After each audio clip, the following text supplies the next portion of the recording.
Hello and welcome to the Sports Corner Watch-Along Live. We are back once again for another Watch-Along. Last night, of course, we had the UEFA Super Cup, which is a dramatic game in itself, but this is the first time, technically speaking, we've done a league game that isn't the Premier League.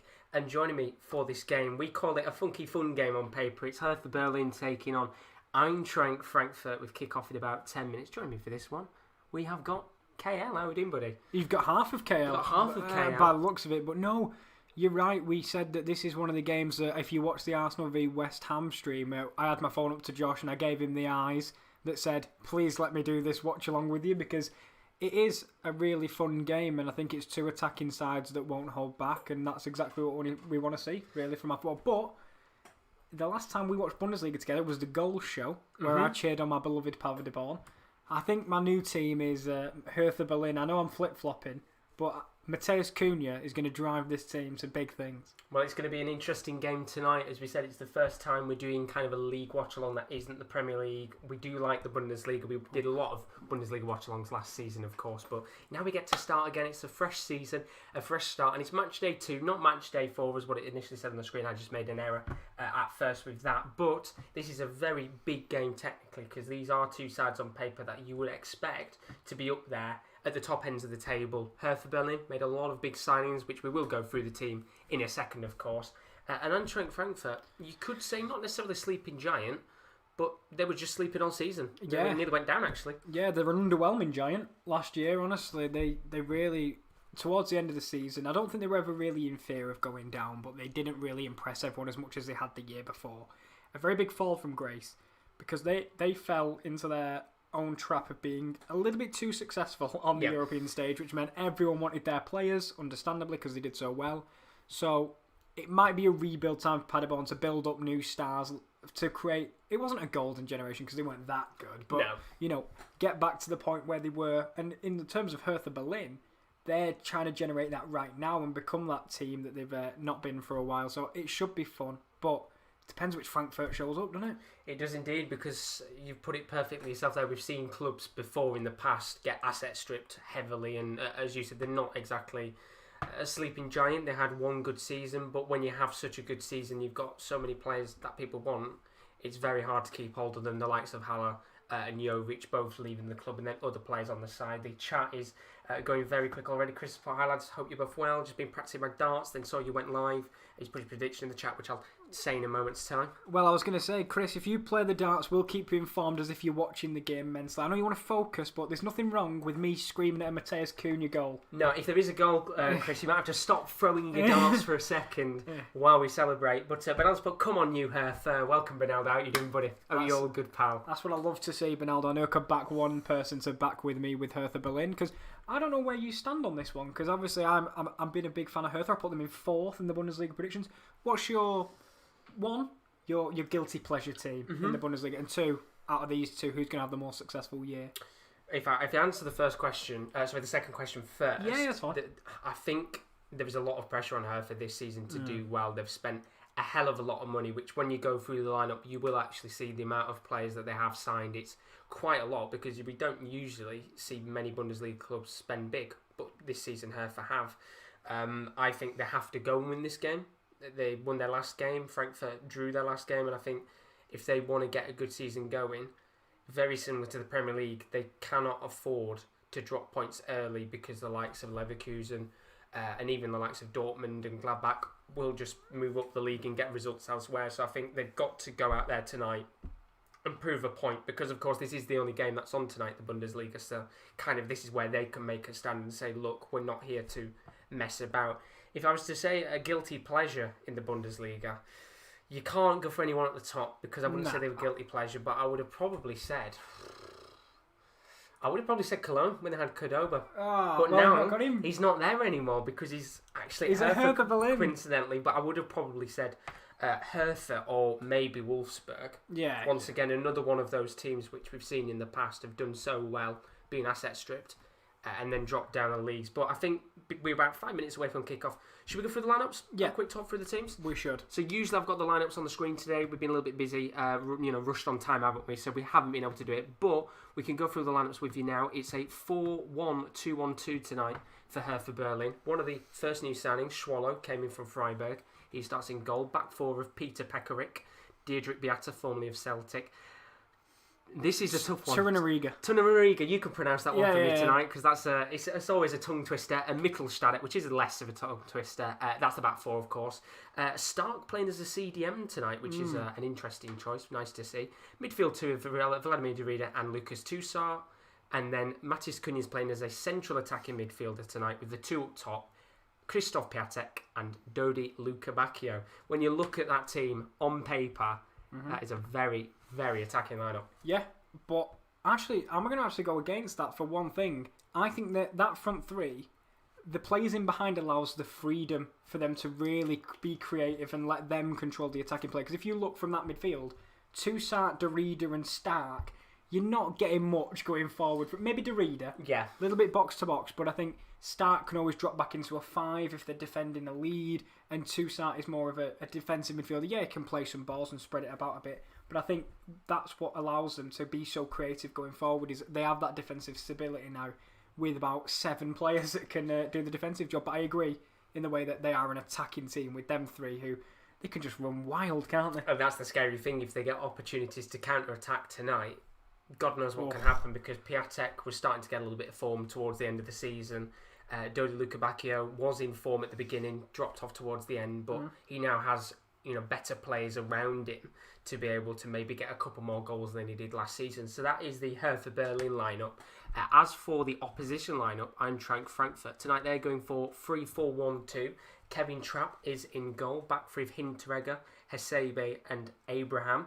Midfield 4, Kostic on the left-hand side, Ilsanka and Sebastian Rode in the middle, and Almami Toure on the right-hand side. We've got Dachi Kamada as a cam, and then up top we've got Bas Dost, and the returning Andre Silva, of course, wouldn't actually have been here if the deal with Ante Rebic hadn't have been completed, but he's back now. How big do you think Andre Silva could be this season for Frankfurt? Massive. He rescued them a point on the weekend against Arminia Bielefeld, which I had down as quite a simple Eintracht Frankfurt win, and this is what we say about which one turns up, because I think they could beat Hertha tonight, but after they drew with Arminia, what are you really expecting? So I think Andre Silva is crucial. He is honestly just a great goal scorer and a great finisher, and he brings a little bit something different to the likes of Dost. Dost can loft long balls in, and you can try and win second balls from him. But I think Andre Silva brings you a bit of pace, bit of finishing, a little bit of an all-round striker. And I don't know about you, who got the better end of the deal with Rebic and Silva, do you think? Maybe Silva and Rebic now and Silva in the future? Or what's your thoughts? Because it's a weird deal. I would have probably said, as you said there, Rebic now, Silva in the future. In respect, it's a very good deal for both sides, and I don't think either side expected it to be as good of a deal as it was. And I don't know, maybe the peacemaker with that deal was the fact that both have done so well. They've just been like, you can have him, rather than, sometimes when clubs make swap deals and they want to sign a permanent player permanently, it can be very, very hard to sign that player up, especially if he's been on such good form. And obviously for both of these teams, the players that have gone there have been so good on form. I guess why not do the deal? Might be the players as well. The players might have just said, I want to stay here, because I know for the likes of, if we go back to maybe the Premier League, Chris Smalling, I think he would prefer to be at Roma, because he knows how good he was when he was there, and he wants to rekindle the form when he was there. And away from the game, we're looking to the right of us here, and it's so nice to see fans back. It just looks so good. It's fantastic, because, of course, I watched the Super Cup last night with Rome. There's 20,000 fans there, which is a hell of a lot more than what there is tonight. But it's just fantastic to see fans stood up, cheering on their team. There might not be many of them, but as Bernal just put, nice to see some supporters in. It's really good to see, and hopefully, of course, we're not going to get fans back in England for what feels like forever, but across Italy, Spain and France, we get fans. And I mean, they're just showing a picture right now. It's absolutely beautiful to see fans together once again. But I said a moment ago, people made their predictions in the chat. Chris says, my prediction, Hertha 2, Frankfurt 1. I was going to say 4-1 Hertha, but Frankfurt can give them a game. Just one of them teams you don't know what you're going to get. So I went safe. Yeah, it is a safe one, because genuinely, they are really hard to predict. Some teams are just that way. Yeah. They really are. I'm finding it a little bit difficult. Wolves are one of them, I feel, in the Premier League. Like, they always take City to a tough game, but I remember when Huddersfield did the double. Yeah, over it's them crazy, isn't it? like, the most least expected team. But, I mean, it must bring us nice on to score predictions, Josh. How many minutes have we got till kick-off? It should be kicking off now. Yeah, it should be kicking off now. Well, to give you an respect of what English TV's like with these fixtures, they literally turned this game on with about 2 minutes before kick-off, which it did say it was supposed to start at 7:15, and it started 2 minutes to go, so they don't really tend to care here in the UK. But score predictions, I'm not going to go 2-1, I'm going to go 3-1 Hertha Berlin. Were you going to go for that? Yeah, do you know what? I'm going to go... they're the score lines for me, 3-1 or 2-1, but we can't have this. On the sports corner, we're all different, so we do. I will go with 3-0. A shutout by Dedrick Boyata and the boys, in hopefully a nice win for Hertha Berlin, but we will see. Well, hopefully we get a good game. I think you look at the teams on paper and you think you wouldn't expect both teams to not score. With the way that the teams are out on paper, you wouldn't. But you don't know with the Bundesliga, because one week there can be goals left, right and centre, and the next week a game you expect to be goal-filled comes out with nothing. But I think, as I said at the start of the show, what's so crucial for Hertha Berlin specifically, more than Frankfurt, is that they've got to get a good start here, because they are the club that's going to be under more pressure than Frankfurt with how much money and the signings that they've made. Yeah, I completely agree, and this is why we've always said, I think the Bundesliga for me is one of the top leagues. I really sometimes struggle if 2 games are on. I remember when we did the live watchalongs last year and we did like the Super Soccer Saturdays for the Bundesliga. I was there thinking, sometimes I'm enjoying this more than what I do enjoy the English league, so that should be a real test, because it is a week-to-week league, really. The only team that really dominates is Bayern. It is, yeah, and the time should just come up on your screen now. There we go. You can see roughly what time we're on in this game. Once again, we always say it. Just make sure, try to not spoil anything, because we will be a little bit further behind than maybe some of you who are watching at home. But the game is underway, and Chris has put Germany are a prime example of how a country is properly run, while this country, let's not talk about that. It's a long topic, isn't it, to get into. We won't do politics, but what we will say is it's lovely to see. And they are all socially distanced and all that, but when they went round at the start, and it's weird because if we saw a stadium like this, we'd laugh and go, they've got no fans. Yeah. But now I'm like, oh, it's masterful to see that many people. They've technically got more fans than the Premier League has right now in terms of the being in this stadium. They do. I tell you what, I didn't realise what a beautiful arena as well that Hertha have. It looks a little bit like the Allianz on the outside, because the inside, the glasses were all blue. It just looks really nice. Well, the thing with Hertha, and there'll probably be a lot more conversation about them throughout the season and of course tonight, this is probably the first time many people have watched them. And what I mean by that is because they made a lot of signings, I don't think we did a proper watch-along for them last season in terms of them on their own. No. But now they're going to get the attention, because obviously Toussaint came in a couple of months ago, actually. That was a deal that was kind of announced, I think, around February, March time. And he came in for quite a lot of cash. I think it was actually when he just scored against Juventus in the first leg. In the Champions League, They signed him up there, which was perfect timing for them in that respect. But I think they've got to really come out, not just today, but in the next couple of weeks, because they've got a really good team on paper. They've spent a lot of money. And it's quite clear that their aim is to get at least some form of European football. I don't know what exactly it would be. I'd assume right now it's probably to get into the Europa League at the very least. Yes. Champions League right now is a little bit too much of a push with the side that they've got. But if they can put in a great performance today, do you think maybe a couple of other sides in the Bundesliga are going to be a bit worried? The likes of Wolfsburg and Hoffenheim? Yeah, I think they'll start to take watch. I think that's the group that they want to be a part of. The best of the rest, as they're probably called, because unlike, we always say about La Liga, it's 3, maybe 4 if you include Sevilla and then everybody else. Yeah. In the Bundesliga, it's a little bit, I feel the gap is much less. So there is your top 4 usually, and maybe Gladbach on the side. But I think that following troop of Wolfsburg, as you said, Hertha now, Freiburg amazingly, because they just appear to be like a really dark horse team every year. They have to be in that conversation, but they must fancy themselves, because Bayer Leverkusen drew with Wolfsburg on the weekend, so they don't look that impressive. Maybe there is a chance they can really crack the top 4. top 4. It was easy for me to say. I was going to say there's very nearly a chance here actually for Frankfurt to come forward. There's a ball just chipped towards Krzysztof Piatek, but hit just a little bit too heavy for the Polish forward to get to. And they've had in this first kind of 3 minutes, there hasn't been an early spell of attacks, but Frankfurt just getting a bit of a hold of possession here. Will's in the chance, but come on, Hertha lads. Everyone's on Hertha tonight. I love it. I think that's the thing though. If you'd have said to people at the beginning of last season, before they were taken over and Klinsmann was in charge, making a couple of deals before he left, I don't think many people would have put Hertha Berlin as far up the table as some of the other teams like Hoffenheim and Wolfsburg, but they've got such a nice team on paper. And as you said, and actually to be fair, what I'm going to say now, Matheus Cunha, if he can get himself into form, which he was in decent form towards the end of the season, they've got such a scary front line. But it's Frankfurt trying to come forward here. Unfortunate deflection off the backside of Bas Dost that deflected it away from goal. And you're right, because Cunha was the big deal for me because he's still extremely young, but he has shown flashes of brilliance. For me, I think he might have won it, but he should have won the Puskás goal of the year when he did a roulette and then chipped the keeper, and it was an unbelievable goal. And technically, we could have actually been sat here today saying he's not even at the club anymore because he was linked to Inter Milan. Of course, when Lautaro was looking likely to go to Barca, they wanted to bring him into Italy. That obviously shows how good he is. For the fact that a team like Inter Milan would want to take on a player like Matheus Cunha, if he can get that form going, they've got such a scary front line. Do you think Leipzig's regretting letting him go now Werner's gone? Because he could have led the line. I do truly believe he could have led the line. Maybe he needs a second striker, and that's where Poulsen would have come in as well. But they got rid of him before Werner left.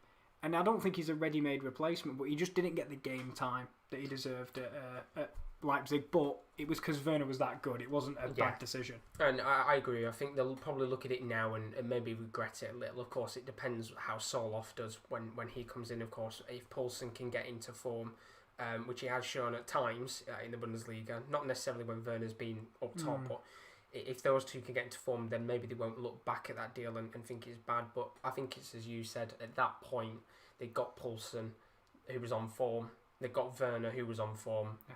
And Cunha just wasn't going to get that time. And it was probably for the best for him. Because look at him go now. He's got the likes of Piatek and Luka Bacchio, who've done so well. And he still gets into the team. Yeah. Well, they've got a plethora of attacking options. I think that's the real positive of this team. And he has added a little bit of something, because I feel like you can have Luka Bacchio running behind, but I feel on the ball as well, he's masterful when he gets it in full stride, and he's one of my favourite players, as well as that, and he would have been swapping with one of my other favourite players, Martinez. So maybe that's it. Yeah. Maybe it was a sign, but I mean, if you've got any opinions and thoughts and comments you want to put throughout this watch along tonight, then do put them in the chat. It's always nice to kind of see what you guys are talking about, not just with this game, but football in general. Chris has put, I wonder if Marko Grujic will join Hertha on a permanent. If not, I'll happily keep him at Liverpool. He's good cover for Fabinho. Can keep him on his toes, but will want first team football. Don't blame him, to be honest. And then Will put, Hertha declined their optional buyback clause on him, Chris. And then Will's put, I think if we sell Grujic, could get at least 20 mil. Do you think he would have been a good player to have brought back to Hertha? Or do you think it was the right thing to let him go and maybe get someone in like a Lucas Toussaint? I'd like to know the price of the buyback. So I'd like, that would probably alter it for me, because they've spent a lot of money. Yeah. I don't know how much more they can spend, especially in this COVID era, because this is the worst time to be spending money. So I'd have to see what the price was. But there is kind of a hole in that CDM where they're playing Nicholas Stark at the moment. So maybe that could have been where maybe move Toussaint there and Grujic as box-to-box like he played last night against Lincoln, where they won 7-2. Good win for them. But yeah, I think there was a spot still. There's still places to improve in this Hertha team. But I hope they spend it periodically and they strengthen with necessary characters, and they don't end up with loads of big names but no one's ever clicking because they're not a team. I want them to remain a team. And I think it's clear the route they've gone down, bringing some big players like Toussaint, for example, but bringing players who are on form in the Bundesliga. So, for example, and young. They're all young. Yeah, Schwallow came in from Freiburg, was their starting keeper. In fact, I'm very shocked that Freiburg actually let him go because he was doing so well for them. He's come in. One player that's not even on the pitch tonight, but it's on the bench, John Cordova. We said about Cologne earlier. He was doing very well last season for Cologne. He's now coming doesn't even start tonight, which just proves that the depth that they've got up top, and it's the little deals like that they've made, bringing the players who have got a little bit of experience in the Bundesliga, mix them in with players like Toussaint, obviously Piatek when he first joined, and as you said, I think they will spend it periodically, and I think it was the perfect time for them to get taken over in January as Frankfurt come forward here. Andre Silva's trying to get the ball into the path. I think Dashi Kamada was making a run, and there's not going to be no corner here, it looks like, but there is a foul in the build-up play. Just find out who's gone down here. Lovely nutmeg, by the way, from Andre Silva and Boyata. I think it will be a corner. I think Torunariga just got across, but he looks injured. That's, I think, what the stoppage is for. Because, Filip Kostic looks in an incredible amount of pain with his knee there. It's probably internal. I'm not sure on what's going to happen there, but he's writhing in pain. But yeah, they bought a lot of young players, which is what I like, because I think they could sell Piatek. Oh, that's disgusting. Well, do you know what? It's an accidental clash, but... Yeah, that's a few snapped ligaments. Yeah, that's not good. No, it's a rough tackle. No malice in it. No. It was a nutmeg on the side, I think, by Andre Silva. He prodded it through Boyata's legs. Torunariga came to cover the defender, but as he's covering, his body weight has gone into the knee of Kostic. But unless he's very flexible, it looks like it could be a permanent one, but he doesn't seem too bothered anymore. So that hopefully can stay on the pitch. I worry, though. Might just hopefully it's just the instant reaction of the pain as we're just seeing him get up here, and obviously there'll be a little bit of a hobble for him. Not what you want to see within the first 10 minutes. No, it's not what you want to see at all. But they were looking at the bench just in case Kostic does have to come off. I know Timmy Chandler's done a job at left wing back, so I'd like to see big Timmy Chandler come on and bomb down the wing. Well, you never know, he might have to come on. Hopefully, Kostic is alright. There was a corner a moment ago for Hertha Berlin, whipped in by Kamada. It has gone out for another corner here. So can Frankfurt maybe get a goal within the first 10 minutes? And as you've just said there, he's gone back down again, Kostic. He's off. You'd expect the substitution to do very quickly as the referee goes over and tells the... Move a little bit further back. You're a bit close there. Just a little bit close in play right now, and they've moved pretty much... slightly back, but the corner's going to be taken here. If they can get a goal in the first 10 minutes, that'd be lovely for Frankfurt. The ball is whipped in, but doesn't reach anyone. And a very speculative effort there from, I think it was Ilsanker. It was, and that was not his greatest his effort, to be fair, but Kamada, for me, never missed the first man with two corners there. You know, he was lucky to get the second opportunity as it was headed behind the goal, and then it was really poor from Ilsanker. But to be fair, it's one of them where you've got to hit it, because if you do score, they'll be talking about you for years. Well, that was exactly what happened last night. I think it was one of the Sevilla players. I can't remember who it was exactly. It was Taylor Hernandez, actually. Lucas Hernandez for Bayern Munich. I think it was about 30 yards out. Corner was whipped in. Just took it on the volley first time, and it didn't exactly go nowhere near goal. But had it have gone in, it's one of those that goes into the headlines, and it's all over YouTube within 10 minutes of it being scored as Hertha Berlin come forward, and that's a shocking ball. Really, really poor there. How do you think Toussaint's going to do in this Hertha Berlin side? Because on paper, Lyon are a better team than Hertha Berlin, and I think it surprised a lot of people that he did move to Germany. But how do you think he'll fare? Well, he wasn't the star man in that Lyon midfield. Hassam Aouar's the star man in that midfield. He's a very meticulous midfielder, goes about his business very quietly. He never really steals the headlines, but we know he's a capable and good player. In this midfield, he is the star man. Not going forward, he's not going to pitch in with many goals, but I just think he is the controller of that midfield. He is the anchor, and I just think he'll do very well. But you've also got to give him time, because he's still young as well, alongside the other young signings he's made. So he might not hit it straight away, but he will in the future. And now Andre Silva's down, hand in the air. I don't know what's going on. Well, we still haven't seen Kostic officially come off yet, so I don't know what's happening there with Kostic. But we're just seeing obviously Andre Silva's gone down to. Well, it wasn't really a foul. It's more the fact his legs just kind of collapsed in on itself, and it's a bit of an awkward fall for him. Hopefully he's all right here, not sprained anything. But if you're on your stream while there is an injury, if you're on your stream as always and you have enjoyed it so far, do leave a like and a subscription. It's very greatly appreciated. In fact, there is a new episode of our Top Corner podcast, which is based on European football, that is available. It was available from 3 o'clock today, so if you do want to watch that after the watch along, then do keep your eyes out on the channel. As I said, do leave a like and a subscription. It's always very greatly appreciated. We are one subscriber away from 715, so hopefully we can get to that very soon as we try and push towards the 1,000 mark. But 12 minutes in to this game so far, it's been a very relaxed 12 minutes. Not really been many chances for either side. No, very even. I think that the real steal in the show was the injury to Kostic. Again, I'm not sure if he's still down there, but I haven't seen him return since, so hopefully it's nothing too serious. But yeah, we've not seen the best of the attacking players. We pitch this as all the attacking flair that's on the show. Yep. And it's 0-0. So there appears to be a sub ready. I don't think we'll be seeing the return of Filip Kostic, which is a shame because he is the star man in that Eintracht Frankfurt team. He is. I think he's, the equivalent of, remember when all the players left at Dortmund and there was the picture going around of Lewandowski and Royce and they were all, greyed out. Yeah. So Lewandowski and Gertsen, it was Royce who was the one left. Yeah. It's kind of very similar with Kostic because he was there at that point when they were doing incredibly well in the Europa League, and it was probably Frankfurt's best season in God knows how long, as Hertha Berlin tried to come forward with a looping ball into the box which Kevin Trapp can save, but he's their best player and he stuck by him. Not a club legend necessarily speaking, but a fan favourite. Yeah, a bit like Jamie Vardy at Leicester. Yeah. When he saw all the good pieces that made him so good. Is that Stefan Zuber Hoffenheim, Stefan Zuber? That is indeed. Oh, well, this is the signing I didn't know had occurred. Zuber has come on and he will just fit into that left wing-back role. More defensive than Kostic, of course. I don't think he'll be able to provide as much going forward, but a straight swap, I think.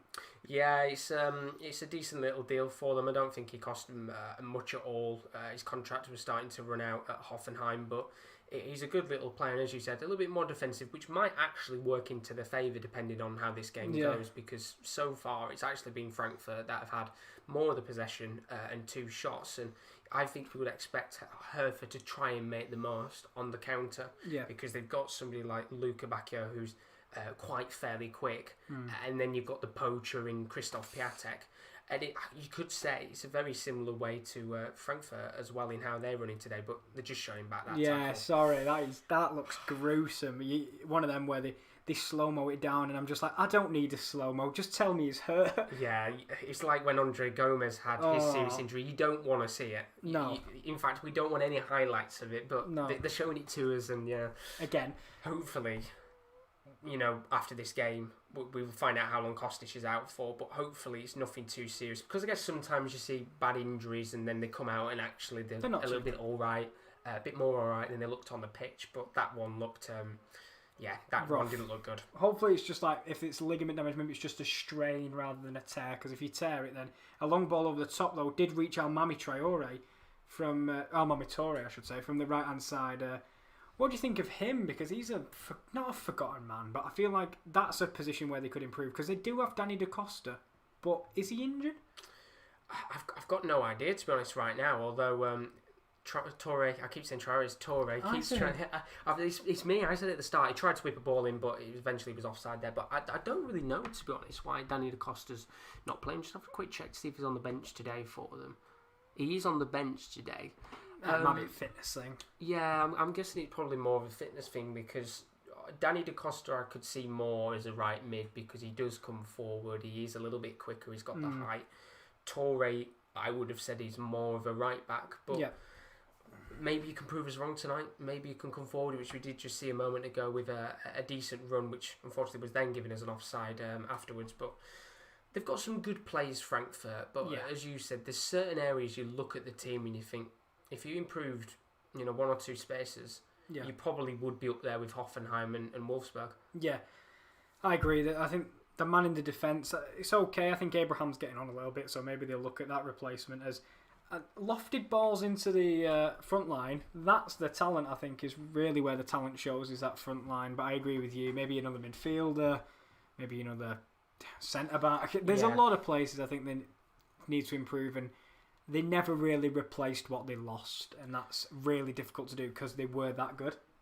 And I think as well, it comes back to what we've said before. A team like Hertha Berlin has spent a lot of money, which you don't tend to see a great deal in the Bundesliga. It is all about the youth and finding cheaper players across Europe that can come in and do well. And I think Frankfurt probably had a lot of money from those sales that might have helped the club's sustainability with COVID, because there was a lot of money given to them, but have we really seen any of that money necessarily spent? Not really. No, I think that's the whole thing. It's just you got to monitor your spending now with this whole situation. But they are allowing fans back, so that's a little bit of revenue stream coming back into the football club, which is quite good. And I think that's the thing with the Bundesliga. They are one of the most very well sustainable leagues, because we've seen in the past clubs go bust across, England and Spain and things like that. But with Germany, clubs seem to be run so well that it's very rare you ever tend to see a club go under administration or anything like that. And if they do, which there was Dortmund a long time ago which did, and Bayern helped them out, I think the league is so well respected and the clubs respect each other that problems like that just don't tend to arise. And obviously with Frankfurt, as I said, they got a lot of money from Halle. They got a lot of money. Well, actually, to be fair, they didn't get a lot of money for Halle because West Ham is still paying them off. But for Jovic, they got a lot of money from Real Madrid, and it's fair play to them. Yeah, they nearly got relegated last season, but that's the thing. They need to stay in the league. It wasn't up. I get what you mean. It wasn't upfront money. It was like they paying probably like 10 million this year, and then all the add-ons and stuff. As Torre has found himself in behind again. It's a lovely ball. Nice ball. Dost heads just past the post, and that's how you play to Dost's strengths. Just get balls in the box. And Torre has been a little bit of a weapon on this right hand side. So maybe we are wrong. We don't know football. Well, it's interesting because both teams tonight, in terms of their forwards, they do have somebody who's a little bit taller than the rest. Christoph Piatek, he's going to be good at hold-up play. He was doing that fairly well when he was at AC Milan, although he struggled a little bit further on into his career there. But Bas Dost, you would expect a lot of over-the-top balls from him tonight, where he can head it down and be kind of a centre-forward tonight and hold up the ball for the likes of Kamada to make overlapping runs. And we've seen so far that kind of seems to be the aim to, if they're not going to get the overlapping ball in, over the top ball, just whip it in and see if Bas Dost can get his hand on it. And I think we could see the same tonight for Christoph Piatek as well. That was our criticism of, I think, when we watched Frankfurt last year. I can't remember who watched it on some of the Bundesliga watch-alongs, but they were so infuriating because they didn't play to Dost's strength. Yeah. And there looks to be another injury here. For Frankfurt again, and I think that's David Abraham has gone down. It is. Luca Bacchio got dispossessed, and he did go to slide to get the ball back, and I think that is a collision-based injury. As he tried to slide to get the ball back, they just appear to have maybe clipped ankles. And well, this is the last thing Frankfurt need after 20 minutes. Obviously only one of the players has come off, but we could have quite easily been sat here and said, not necessarily the Andre Silva one, but we could be saying here that's another player coming off the pitch after 20 minutes. But not the best of starts in terms of injuries. But Chris has put in the chat, I watched your podcast earlier, the hype was real with Sports Corner intro music back. Yes. We don't listen to it, Chris. You can't, no. I was going to say, I don't have a curtain, but I'll pull it back for you. We don't hear it, which means I've been deprived of the Sports Corner intro music. Unfortunately. For half a year, and I'm not sure how I've lived with it, to be honest. But that's the awkward thing, because I can hear it across the stand by my head along, and you guys can't. So the first 20 seconds is you guys sat in silence while I'm listening to the music. Yeah, we have to do like in our head, just going bum bum bum bum. But we need to time it up. And the buyback clause for Grujic was apparently 18 million, which I'm surprised they didn't do, but maybe he didn't impress them enough to be... Maybe they think there's a better option out there for that price, which we will maybe see in the future if they do invest in that position, or they're just happy with what they've got, and maybe they saw something from Nicholas Stark. Well, that is a lovely ball. From Lucas Toussaint. Piatek will get on the end of it. Great defending there from Hinteregger. Yeah, and he's the real... defensive rock for Frankfurt, isn't he? Not just a defensive rock, but goal machine as well last season. God knows, I think, how many goals he scored. He scored 2 against Bayern, if you remember. I do. One of them was an own goal, I think. And then I think he scored 2 in that game. He's a very, very good centre-back. I think he was in the top 5 goal scorers for Frankfurt, and I'm pretty sure he came third. Or something like that. It was insane, the amount of goals that Hinteregger got last year. And it's amazing because we talk about Frankfurt as like their attack looks so good, but if goal scoring centre halves as well. That's the thing. If those goals hadn't been scored by Hinteregger last season, could have we been potentially saying Frankfurt was going down, because they were getting very, very nervy towards the end of the season, the amount of points that were dropping here and there. But somebody has just subscribed, by the way. We're up to 750 now, so whoever did subscribe, thank you very much. Very greatly appreciated, as always. But 22 minutes in here, it's Hertha Berlin 0, Frankfurt 0. We always like to make out games that they're going to be full of goals, and this one hasn't yet, has it? No, not really full of chances at all, really. It's just been a lot of it played in the middle of the park. I think there's been some... that final ball's not really been there for either team so far, but... And a few stoppages as well for the injuries. Of course. But I do believe that one thing about these two teams is they possess game changers. Yes, and absolutely. Well, one's gone off. But they do both possess game changers. So from a moment of a lull in the game, I do think that give it 5 minutes or so and we could be talking that, oh my God, someone stole the show. And that's what it's like. And to be honest, it's not just the magic of these two clubs. I think it's the magic of the Bundesliga. There are certain times where games have been dead and then they just come to life out of absolutely nowhere. And we've said it before. I think, Bundesliga, I think for you is, would you say it's your favourite league? Yeah, I think it is. Besides from obviously watching my own team, because everyone loves to watch their own team. Of course. I find sometimes the Bundesliga is more exciting than the Premier League because I feel it's much tighter between the rest of the league, obviously apart from Bayern Munich. So I think it's up there with my favourite league, I'd say. Yeah, and that's the thing. It's very hard to ever find really a dull game because even though we're 25 minutes in here, I wouldn't call it a boring game. To be honest, it's a boring game when you see one, but as you said, just the thing about this league is that every season the table changes. One season Wolfsburg finished second, the next they finished in the bottom three and only just survived in a playoff fixture. That's just how special this league is, and obviously we said about doing more international watchalongs this year. Someone's down here for Hertha Berlin, and the ref is playing on as you would expect. Do you know what we said? Torres made a lovely run. He's going to dink a ball in, and so close to being the first goal of the game. Yep, unbelievable again from Torre. Just tapped it around Mittelstadt, got around the other side of him, used his pace, got a nice ball into the box. Silva gets across his man at the front post. It's Turner, but his header just goes over the crossbar. We say there's been a lot of stoppages. For injuries, yes, but this ref has given nearly 0 free kicks as people are just getting bodied left, right and centre in this game. It's actually Toussaint who's gone down. Yeah, the ref didn't give that one either. No. The ref has given nearly no free kicks. It's quite brilliant. Absolutely crazy. 25 minutes. I thought we would have had a free kick by now, but just every player seems to be going down with tackles. And we were saying last night about how the referee Amphitell had a good game. I wouldn't say the referee's had a bad game here, but not giving a few fouls you would have expected to have been given us free kicks. Sometimes people moan, like, I want my game to flow. Yeah. If you want your game to flow, have this man This is the right ref. game right now because he's letting this one flow. He is. He's just not giving anything. And to be fair, there's not been an egregious thing yet. No. It's just little niggles that the ref's just like, I've had enough of this today. I can't be bothered. I need to be home by 10. So, because we do need to be home by 10. I'm going to say, if you're in the UK and you try, maybe there's a pub out there which is showing this game right now. It will be done by 10 o'clock, thankfully, so you can get home and not be booted out of your pub. But there's another foul which has been given us a free kick. There we go. First free kick of the day. And that might be the softest one of the day so far. But we've got one. And, the question is, how long is it going to be before he gets the other card out? Because it's taken him 25 minutes to get to give a free kick. There's no yellow cards being given today. There could be a 2-footed lunge. I think you just go, get up, man, come on. Yeah, he wants to be gone by 10 o'clock, but they're just showing the chance a moment ago from Torre on the right-hand side. Yeah. He's made a few quite dangerous runs in this first 25 minutes. Yeah, he's exposing Mittelstadt in behind as Mittelstadt goes long with the ball. And I think Hinteregger had a hold of Luca Bacchio there, but not enough for him to go down as it came to nothing in the end. But yeah, I think Torres exposed Mittelstadt in behind. Some decent crosses into the box. One found the head of Dost, the other one found the head of Silva. Aerially, they're quite good, but nothing's gone in yet. So keep trying though, and I think they might get some joy with that cross-field ball. Hopefully so, because we want to go.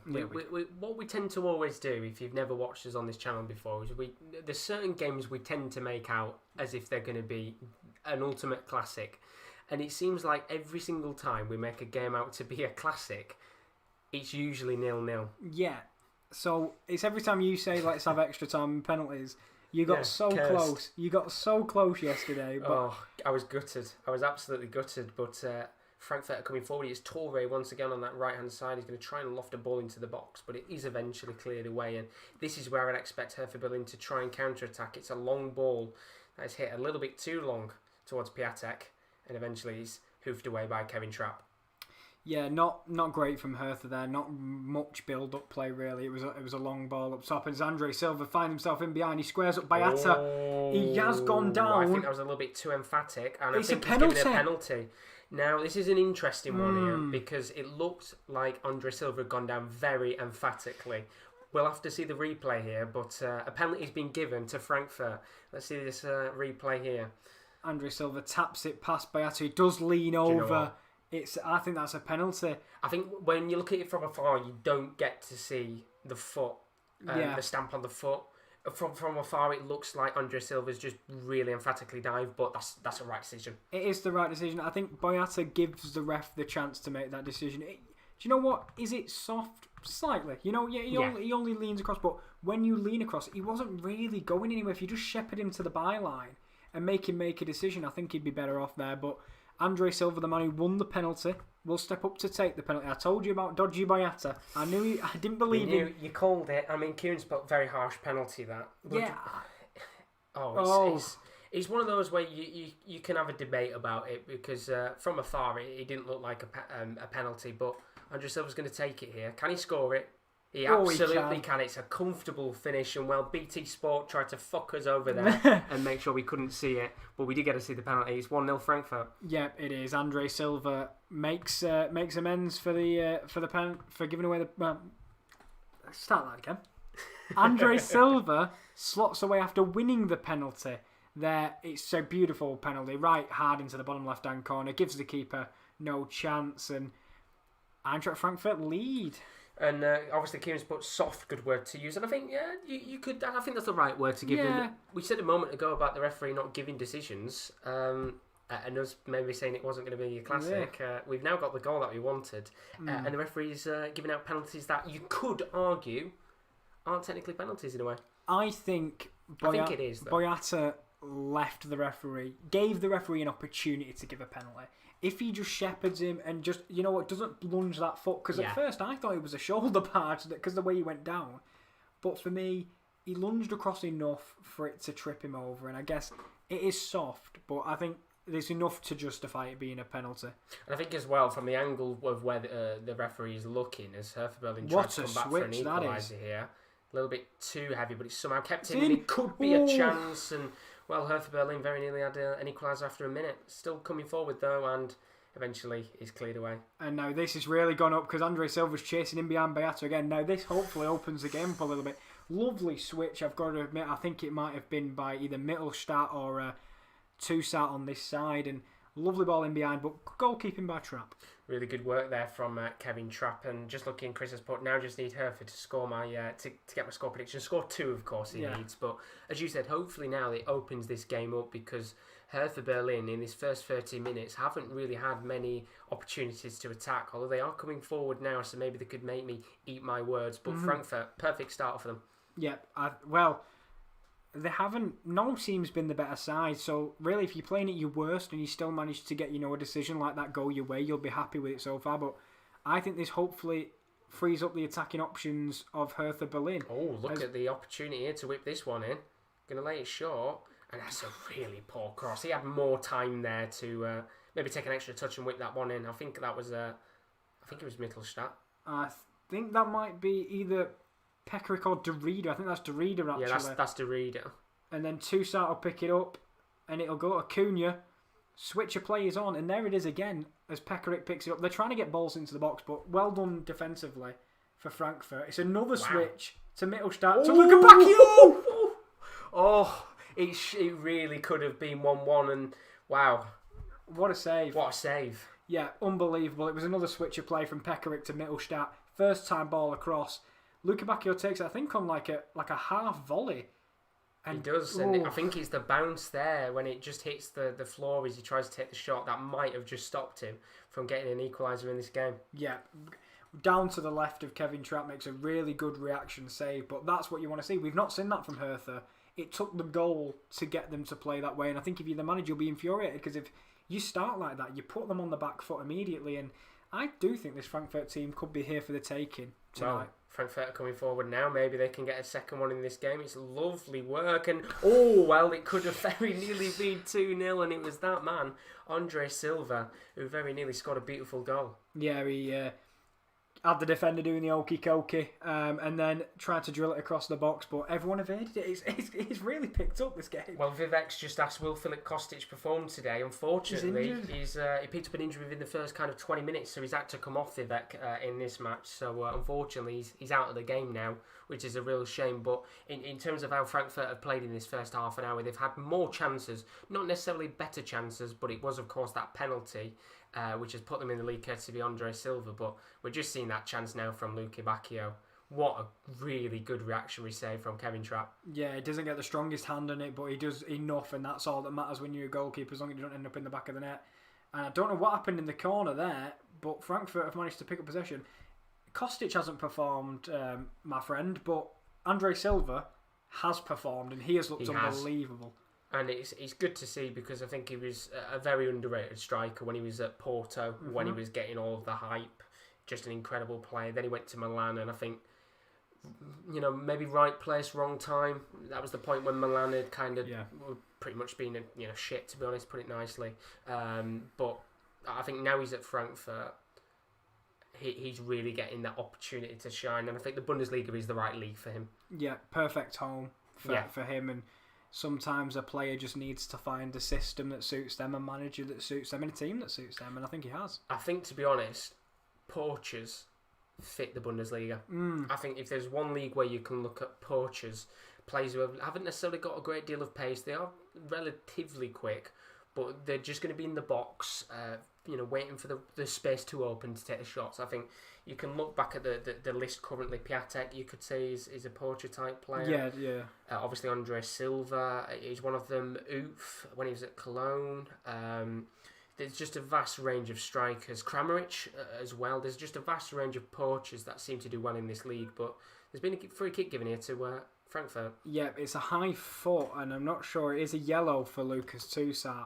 The ball was thrown in, and Roda goes to chest it down and head the ball, and Lucas Toussaint has just gone up there with his foot. He's jumped with it. It's an acceptable decision, I guess. It is indeed. Vivek, he is out. Kostic, he picked up an injury in the first 20 minutes, so he's out of the game now. He had to get substituted off. Zuba came on, so he's not on the pitch anymore, unfortunately. But it's a shame for them. It was 50-50, to be honest, with that Kostic one, and unfortunately he came out worse. But been a yellow card given to Toussaint here. Yep, and it's a free kick in a good position. We saw Kamada hit the first man from 2 crosses earlier in the game, so hopefully he can get one a little bit better. It is out on the right hand side, near the byline for a throw in, really. So if he can get a nice ball into the box to the likes of Andre Silva and the goal scoring centre back Hinteregger, maybe they could go in with a 2-0 lead, and what a start that would be. There'll be massive pressure on Hertha Berlin. It's going to be whipped in a moment by Dachi Kamada, the Japanese forward. It's lofted into the box, and it's in the back of the net. And well, who else is it?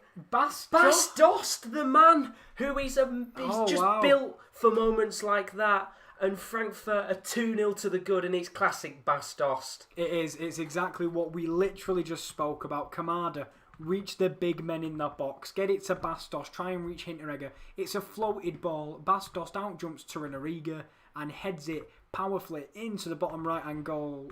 Bottom right-hand of the net. Thank you. Of the goal of Alexander Schwolo.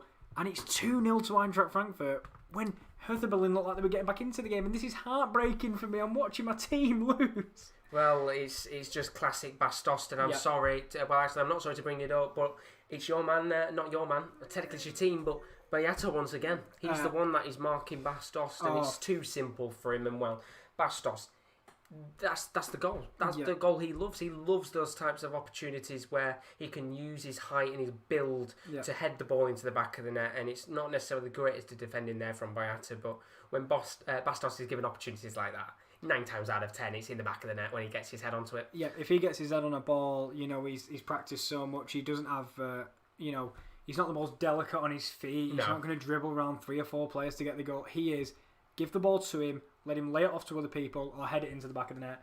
And what a wonderful header. And as much as I love Bastos, I hate him tonight. But Toussaint picks it up nicely on the spin, and now Hertha have to come even more forward as Mittelstadt tries to get one in. not good enough really from him there. But this game has livened up in the last 10 minutes, and it's fantastic to see, because we are getting the goals we want as Hertha Berlin come forward, try and whip a ball into the box that is cleared away by Hasebi. It might come back here to Hertha Berlin, which it does, and it's Matthias Cunha on the ball, but great work there from Bas Dost, coming back, doing a little bit of defending after scoring that goal. And well, if you're a Hertha Berlin fan, you've got to be very frustrated with this 40 minutes so far, because they haven't really done much at all to scare Frankfurt. No, they haven't. There was that momentary scare with the Luca Bacchio attack, but most of all, they haven't really threatened. But now they really do need to come out. They came out a little bit at 1-0 down, but now they're 2-0 down. To get something out of this game, you know, I'm going to say, make it sound really stupid, they need 3. So they've got to try and push as many men forward and try and keep stable defensively, because if they concede one more, it really could be game over. It could be indeed, and that's where the worry kicks in. And of course, if Hertha can get a goal within this next 6-7 minutes, going to half-time 2-1 down, yes, it's not good, of course, that they're losing, but it gives them that spirit and momentum to go into that second half knowing that they've got a goal back, rather than, of course, going 3-0 down and it looking disastrous. But we've got a few more minutes left of this game so far. If you've just joined us, welcome to the stream. If you are new, do leave a like and a subscription. As always, it's Frankfurt 2, Hertha Berlin 0, and well, it's going all Frankfurt's way right now, isn't it, Kieran? You don't have to ask me, you know. No, it is. It's one of them. It was a set piece, and as a defensive coach, you don't want to concede from set pieces. They're the ones you can train on the training pitch. You know, There's nothing unexpected. It's just going to be a ball whipped in, and you know what Dust is all about. And sadly, they just clearly didn't have the solution for just a big man in the box. No, and if you to look at the attacks on paper, you know, you would have probably said Hertha Berlin's attack is better, but it is Frankfurt's attack coming out on top tonight. And we said when we looked at Frankfurt last season, as you alluded to earlier, that they didn't play to Bas Dost's strengths, but they certainly have tonight so far, and it's worked perfectly well. Him and Andre Silva up top, it finally seems like they're starting to click into place. And of course, we're only 2 match days in, so we can't take everything fully into nature, necessarily speaking, because it's 2 weeks of Bundesliga action. You kind of have to look into it when we're 10-15 games in, but with the way that they've started in this game so far, you do feel like Frankfurt could get a couple more goals in this. Yep, and them two, having them up front, is little and large. I know Andre Silva's not the smallest, but it is little and large, and it allows Kamada to just roam and, you know, find them little pockets of space, maybe in behind the midfield, and, you know, they've had the better of him all across the pitch today, and that's really poor to see if you're Hertha Berliners. I think that is that's surely another foul. No, referee playing on once again, and Frankfurt coming forward, but it's going to be Boyata who clears away this time. It's a good clearance this time from Boyata, who tries to get his Hertha Berlin side on the counter-attack, but it's not going to lead to anything, and eventually the ball ends up at the feet of Kevin Trapp to be cleared away. I've got to ask you, because I'm seeing this a lot from Hertha Berlin at the moment. They're going in behind to Piatek. Is that desperation, or do you think that's a tactic thing? Because I don't think he's the fastest man on planet Earth, but that's what they appear to be trying to do. But Luca Bacchio's in behind. Oh, and it's a poor ball, but he's going to stay in play here for Berlin, and eventually it's a kind of a cross that's been whipped into the box that Trapp gets his hands to. And I was going to say, well, I thought you'd play it towards Luca Bacchio, and in that situation, they've kind of listened to what I said, because they did. Yeah, but I just don't understand the Piatek. You know, he is leading the line tonight with Luca Bacchio one side, Cunha the other. The two on the outside, I don't mind them playing it in behind to them, but yeah, I just don't think they've. I think Frankfurt have really frustrated them tonight. Yeah, I would have expected them to play the balls towards Luca Bacchio because he is the quicker of the two. I guess, of course, very similar to what Bas Dost can do himself. Hold up plays. It's a case of trying to let him hold the ball up, let Luca Bacchio and Cunha push forward, and kind of, although Piatek is playing up top, he's actually playing Cunha's position, you know, and playing more as a cam/centre forward. And right now it seems to be that Frankfurt know exactly what they're doing. Yeah. And it's very simple defending for them right now, which is letting Frankfurt come forward no problem. And it just seems to be right now that Hertha need to worry, because every time Frankfurt come forward, it does feel like they can score a goal, and the last thing they want to do is go in at half-time here 3-0 down. Yeah, definitely. And I don't even think they want to go in 2-0 down. No. If they could nick a goal before half-time, I think that'd do a world of good for both their confidence and for the game in general. But I think the reason Matheus Cunha's in that position is just on the ball. He's a much better player than Piatek. Finishing-wise, Piatek's worlds ahead, but they've just not had anything clicking tonight in terms of between that front three, really. Whereas the Frankfurt attack has been the difference maker, and maybe we thought Hertha Berlin were more ahead of schedule than they really are. There's still, new players and time to build. Maybe last week was, a glimpse into what it could be, but consistency is also important, and let's see if they can find some, as that's a terrible ball by Lucas Toussaint to Cunha, and it'll dribble out of play. They just need to get on the same page, I think. Yeah, and that's the thing. It will take time because there are lots of signings, that they've made, and it's going to take time for them to gel together. But it's very disappointing right now for Hertha Berlin, to put it nicely. There'll be a lot of disappointed fans in there because, as I said tonight, they're the only team that's playing in the Bundesliga. This wasn't a great opportunity for them to make a statement to the league and say, look, we are here to play alongside the best of the rest, your Wolfsburgs and your Hoffenheim. And right now it's Frankfurt. That seems to be just miles better than what Hertha are playing. But Frankfurt proving probably a lot of doubters wrong as well, in their aspect, because yes, they drew last week and I think that was a really bad result for them. But they'll just be like, we're not as bad as we were last season, don't disrespect us, because as Luka Bacchio skips past the challenge of Hinteregger, come on, Hasebe doesn't do well with it. Why is he gone? I mean, you'll see this back. You can see obviously Piatek's gone for the ball. There was another player running in there who tried to go for it. You see Luka Bacchio on the left hand side coming forward. You can see Piatek takes the ball away just as I think Derrida was going to take on the shot. Yeah, but it gives him a set piece opportunity. Hasebe didn't deal with it very well at all. No. At the front post, and I think it might have been Hinteregger who dived in on the side and Luka Bacchio just skipped past him. And this is where they need to make the most of this. Yeah. If they can get in 2-1 here at half time, then it's a very good opportunity for them to get back in the game, and it's come down here for Beata. It's going to be cleared away, and well, he could have gone from being villain to hero there. He could have. It was lofted towards the back stick, and another soft foul there, I think, just to standing on the old toes as the game has died down a little bit. How much extra time are we thinking? I would have probably said maybe 2 minutes. I don't think there'll be a great deal here because obviously Kostic was down for a little bit, but it wasn't too long before he came off. So I'd have probably said 2 minutes. Yeah. So yeah, lofted ball into the back post. I think I was trying to maybe get it back across the goal. It never really worked, and kind of a sign of really Hertha Berlin's half in general, just not quite clicking where it matters. Yeah, and there's going to be a bit of a very, very big team talk for the second half, of course, being very, very poor right now in this game, and maybe we might see a substitution quite early on, not necessarily straight before the second half begins, but Frankfurt are coming forward here, and it's Kamada on the ball. It is 2 minutes of extra additional time, and they might have one more chance here, Frankfurt, to make it 3-0, but some very, very good defending there, and now Hertha Berlin, they've got to try and get a counter-attack, which is very poorly executed. Not on the same page again, and that's been the problem for the story of the first half, and hopefully in this second half, I mean, if they get one back early, this could really be made a game of it. Yeah.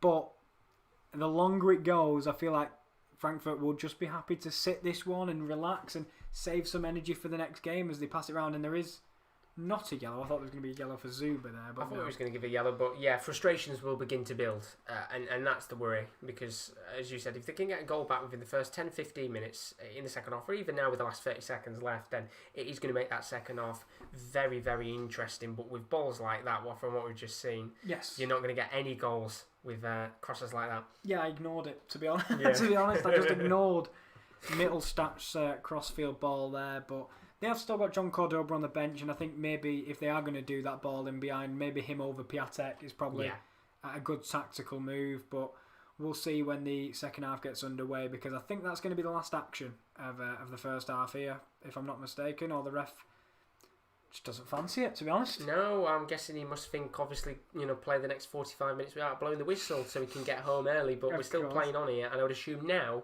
the referee would blow his whistle. No, he's not. He's still going here, but if they can get a goal back here now, there'll probably be complaints from Frankfurt about the extra additional time that is added on here, but I guess at the end of the day, There we go.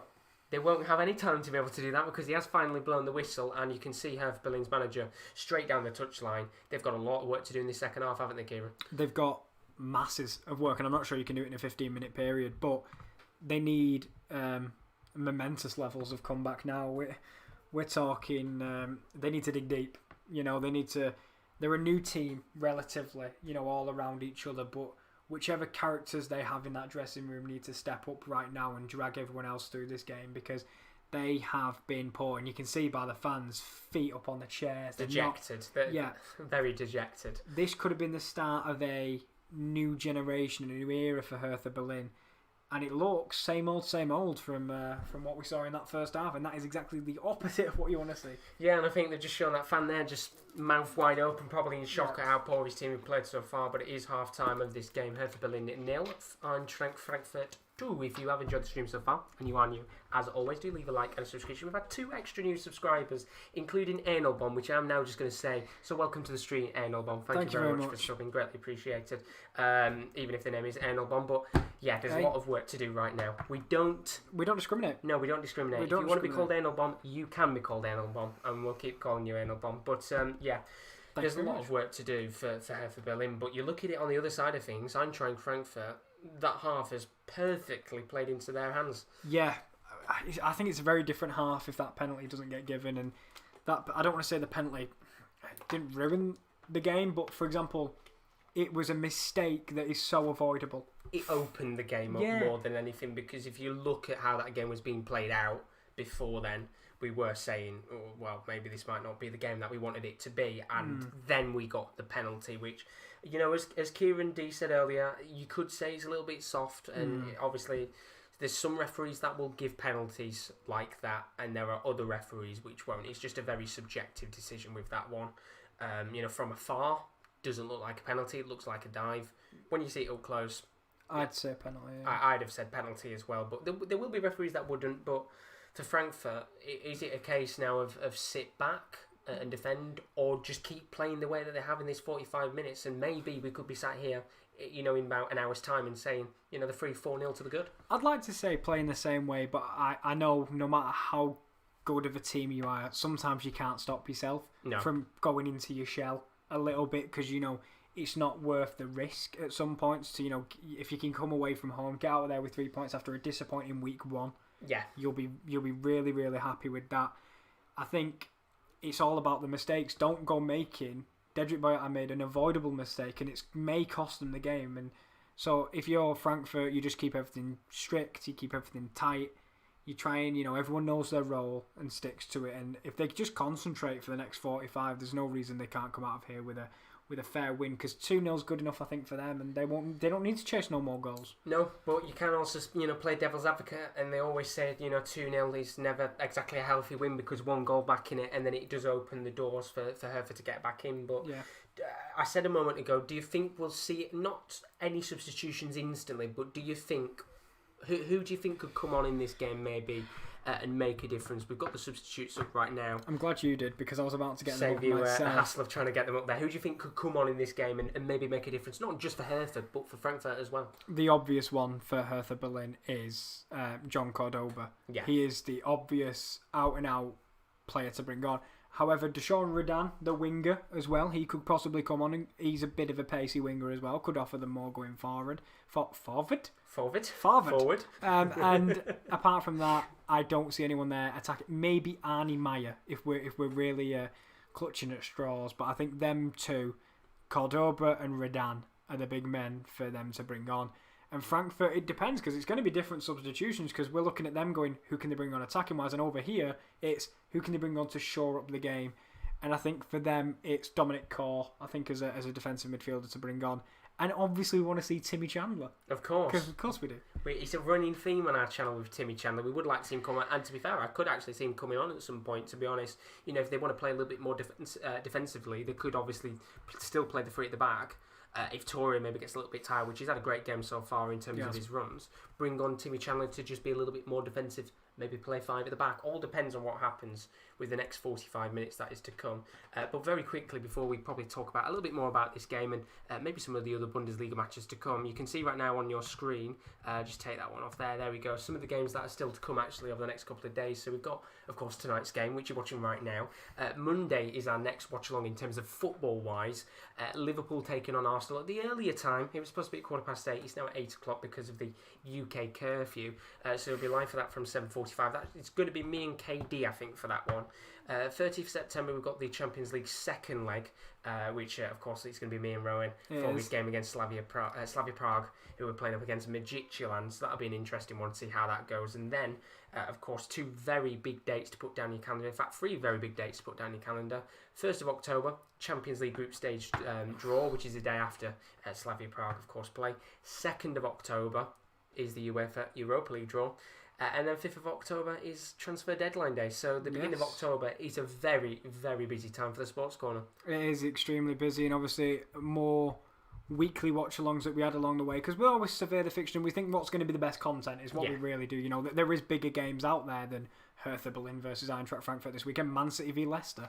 But we want to bring you European football. And some different games as well, rather than going for the usual suspects, necessarily speaking. We want to spice things up, and games like this, when you look on paper for us necessarily, maybe not for others, we look at a game like Hertha Berlin Frankfurt, I think this could be a fantastic match to watch on paper. I like to think we like a hidden gem. We are a hidden gem channel in terms of the games we like to find, and also we don't just want to focus on England, because that's not what the channel was made for. The channel was made to branch out, and of course, it's not just football. There's a lot more on the channel as well, with F1 coming on Sunday. I know that's a watch on. Apologies for no NFL Corner, because believe it or not, I'm here doing this. Yes, because our schedules on a Friday are a little bit more controversial now. Yeah, filled up to what we would have expected, which means we're going to have to try and sort out what happens to the NFL Corner in terms of time-wise. But Unique Mobile Flash says, hi, welcome to the stream, hope you're all good, pal. Hopefully you've enjoyed the game so far. If you have missed it, of course, the first 45 minutes have been eventful. Mainly in the last 25 minutes, we had the penalty, which opened the scoring up from Andre Silva, and it kind of opened this game up massively. And then Bastos, of course, getting his first goal of the season, a lovely header from a corner. It's just a classic Bastos goal, and Frankfurt 2-0 to the good. But as you alluded to a moment ago, we've got plenty more, not just footballing content, but sports content to come. As I said before, we've got the Top Corner podcast, which is available now to watch. So after this live stream is done, if you want to sit back, relax for an hour and a half, 2 hours, and listen to us talk about European football, then I would highly recommend doing so. And of course, you guys can get involved in that as well with the comments and putting your score predictions down for the week ahead. And then, of course, the NFL Corner, which we're looking to get up at some point, hopefully this weekend. Yeah, but I'm here. Fixtures. Yeah, it's a very congested week, isn't it, for us? What I would do if you follow this channel is I'd always switch on notifications, because things are changing, because we all have different things. And also, sometimes we don't want to overflow. Yeah. You know, that is one of the most important things, is we don't want to be ramming content down your throat, because we don't want us to get lost in the shuffle. You know, we want you to be excited to watch the videos and stuff. And watch-alongs like this, I do believe, is nice little niche games that not many people think about, and I do think that games like this really can steal the weekend sometimes. They can indeed, and obviously there's a lot of people in here right now, new faces as well, which somebody else has just subscribed, so thank you ever so much for subscribing. 718 now, so we'll be doing a lot more European watch-alongs over the next couple of weeks as well. There's some big games going on across the Bundesliga, Serie A, La Liga, so do keep your eyes out, because there's plenty more to come. We've even done EFL. We've done, you know, the lower ends of the Football League. We watched Watford versus Middlesbrough, which did really well on the channel, and, you know, we may bring that back when we know more about the positions of the league, because that's another difficult thing, is at the moment we don't know what's an important game, because we don't know where everyone's going to be. Exactly, so you kind of, for us, it's a case of basing it off the good games, and of course there's some certain games which you probably look at and think they're not really that good right now, but in a couple of months' time you'll be looking back and thinking maybe it's a relegation battle game, maybe it's a European decider. And obviously right now it's hard, with this being the beginning of the season, to kind of depict which game's going to be good and which game's not. Yeah, maybe Frankfurt and Hertha come the end of the season, on the final week of the season, there's 3 points between them, and you go, wow, do you remember that game we did, how important it was then? Yeah. So again, it's just going to be a lot of figuring things out and what's going to be important. But yeah, I like looking at all the different leagues, and we call them funky fun games, as we said at the start. We do indeed. It is a very funky fun game indeed. Chris is currently watching Liverpool's under-23s doing the business, which is... Oh, who are they playing? You'll have to tell us in the chat. I think they put up earlier. Let me have a check. Manchester United under-23s. They're 4-1 up right now against Liverpool's under-23s. Oh, well, you know... Oh, no, sorry. Liverpool are 4-1 up against Man United's under-23s. Right. So, obviously, good news for Chris tonight. He can be happy with their performance. Well, after the performance last night as well, they won 7-2. Whilst I know you was watching the Super Cup, I indulged in a bit of Lincoln versus Liverpool, and it might not have been the most competitive game, but I saw 9 goals. And that's what you can't complain about, because what I can complain about is, of course, the Super Cup was last night. We didn't get the penalty shootout we were so desperately craving, which means we're now going to have to wait until maybe the Carabao Cup fixtures to get a penalty shootout that we can actually cover live. But very quickly, before I assume the game will probably start up fairly soon, obviously right now, Hertha Berlin 0, Frankfurt 2. Where you put them in your predictions to finish 4th, Hertha Berlin, as a punt, of course, because we wanted to kind of spice things up. But where do you see them finishing? Because it's early doors right now to say where they're going to finish exactly and how they're going to perform over the next couple of weeks. But what should be the aim of a club that's spent big? Realistically, I think they'll be very happy with 6th, because that's the final Europa League spot. It doesn't matter how they get it, just get into Europe, because the money improves and everything like that. It's so crucial to get into some European spots. But I think progression is what you really want to see from Hertha Berlin. They were in with a shout. I remember us saying last year they'd won a few games on the bounce, and you're like, it's not out of the way. I think there was like maybe 5 games to go and they need to make a 6-point gap, and it was like, it's possible. But for me, they need to be in that conversation year round. They don't need to be chasing the pack. And a game like this tonight was, as we've already mentioned, a real chance to put a marker down, and it could be a massive missed opportunity. And that's where the problem was last season. They could have actually got into Europe because they were on a really good run of form, but it's consistency, and consistency is so key in the Bundesliga. I think it's more key consistency in this league than it is in any other league, because if you sometimes go 4 or 5 games without a win, you could drop down the league massively. I mean, look, with Hertha Berlin, when the league came back, they were in talks of potentially getting relegated. Then they had that good run of form when they got 3, 4, 5 wins on the bounce, and we were talking about them getting into European football. Yeah. It just proves how expansive this league is in terms of you could lose 2 games in a row and move from being in the top 6 into the mid-table and maybe down to the lower ends. Yeah, that's how tight it is in the Bundesliga, and I feel that cluster in the middle will all fancy the chances in much different areas. 1 week, as you say, you'll be looking over your shoulder. The week you'll be looking in front, look forward. So that, I just don't think you can get too ahead of yourself in the Bundesliga. Like, I know we don't want to take too much from tonight's games because, as we say, Hertha string 3 wins together. This game is forgotten about, and they are in the top 4. So you can't put too much into it. But if we're looking at it performance-based, very poor. Yeah, it is very poor so far, and hopefully we should have the second half underway in a couple of minutes. Andre's put hello in the chat. You're good, pal. Welcome for joining us once again, buddy. Still so good they named him twice. Yeah, exactly, and he's never going to change his name. That's all right, but we're going to have plenty more watch-alongs to come. I think there'll be a lot more Bundesliga watch-alongs to come because we've got a lot of big games still to come over the next couple of match days, and hopefully as well, if there's any games you actually want us to cover in the near future from next week, don't ever feel like you can't suggest them in the chat, because it'd be nice to see what games you guys want us to cover in terms of watch-alongs. Of course, it all depends on whether we've got the time to and things like that, but it's been very interesting to ask you guys, because it is your channel at the end of the day. We want to make watch-alongs for you guys, so it'd be interesting to see what you guys want for watch-alongs in the near future. You lost your charger. I've lost my charger. Oh dear, hopefully you can find it. We'll have Kieran back in a moment as the second half does begin, but definitely, no matter what video we do, if you want us to watch along and there's a certain game that you feel like it'd be good for us to cover and for you guys essentially, put it in the chat and we'll see what we can do over time. But as I said, for the weekend ahead, you can see right now on the bottom of your screen, this weekend is a little bit more quiet than usual. We're going to take a little bit break for ourselves. There might be a couple more watch-alongs to come on the channel, not specifically football related, but keep your eyes out for that. But the next watch-along will be on Monday for the football, which is Liverpool versus Arsenal. Kieran D is going to be with me for that one. Going to be a good game of football, hopefully.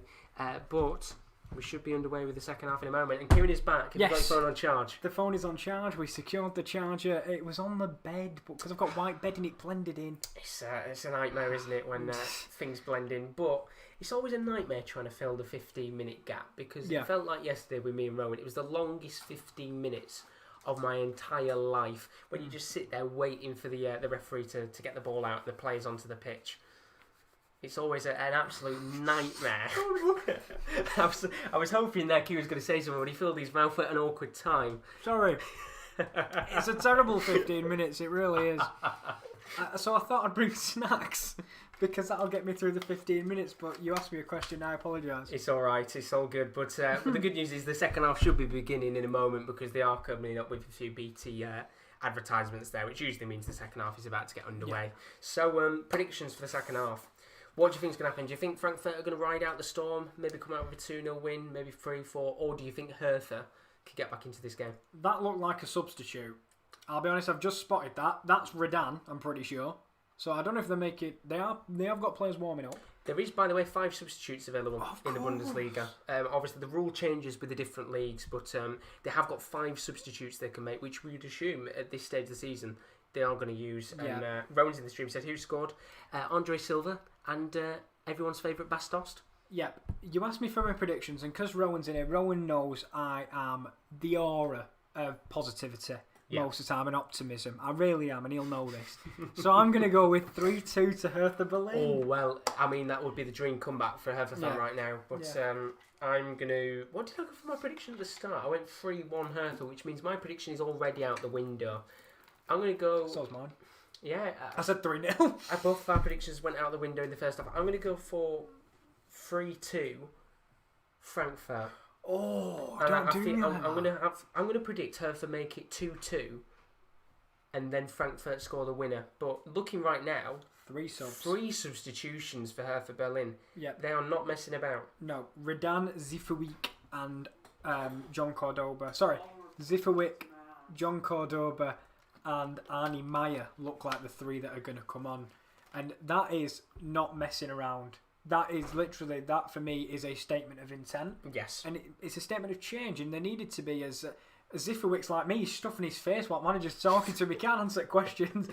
He must have Ritter's chocolate oranges as well. I mean, you can say as well, it's an intent of dissatisfaction in how the players that have been on the pitch have performed. I guess here that, who do you think's come off? Because I would guess maybe 2 of the forwards have come off here for Zifferweek and I wouldn't be surprised if it's Piatek and Cunha. Cunha didn't quite get into the game, but he also wasn't playing his position.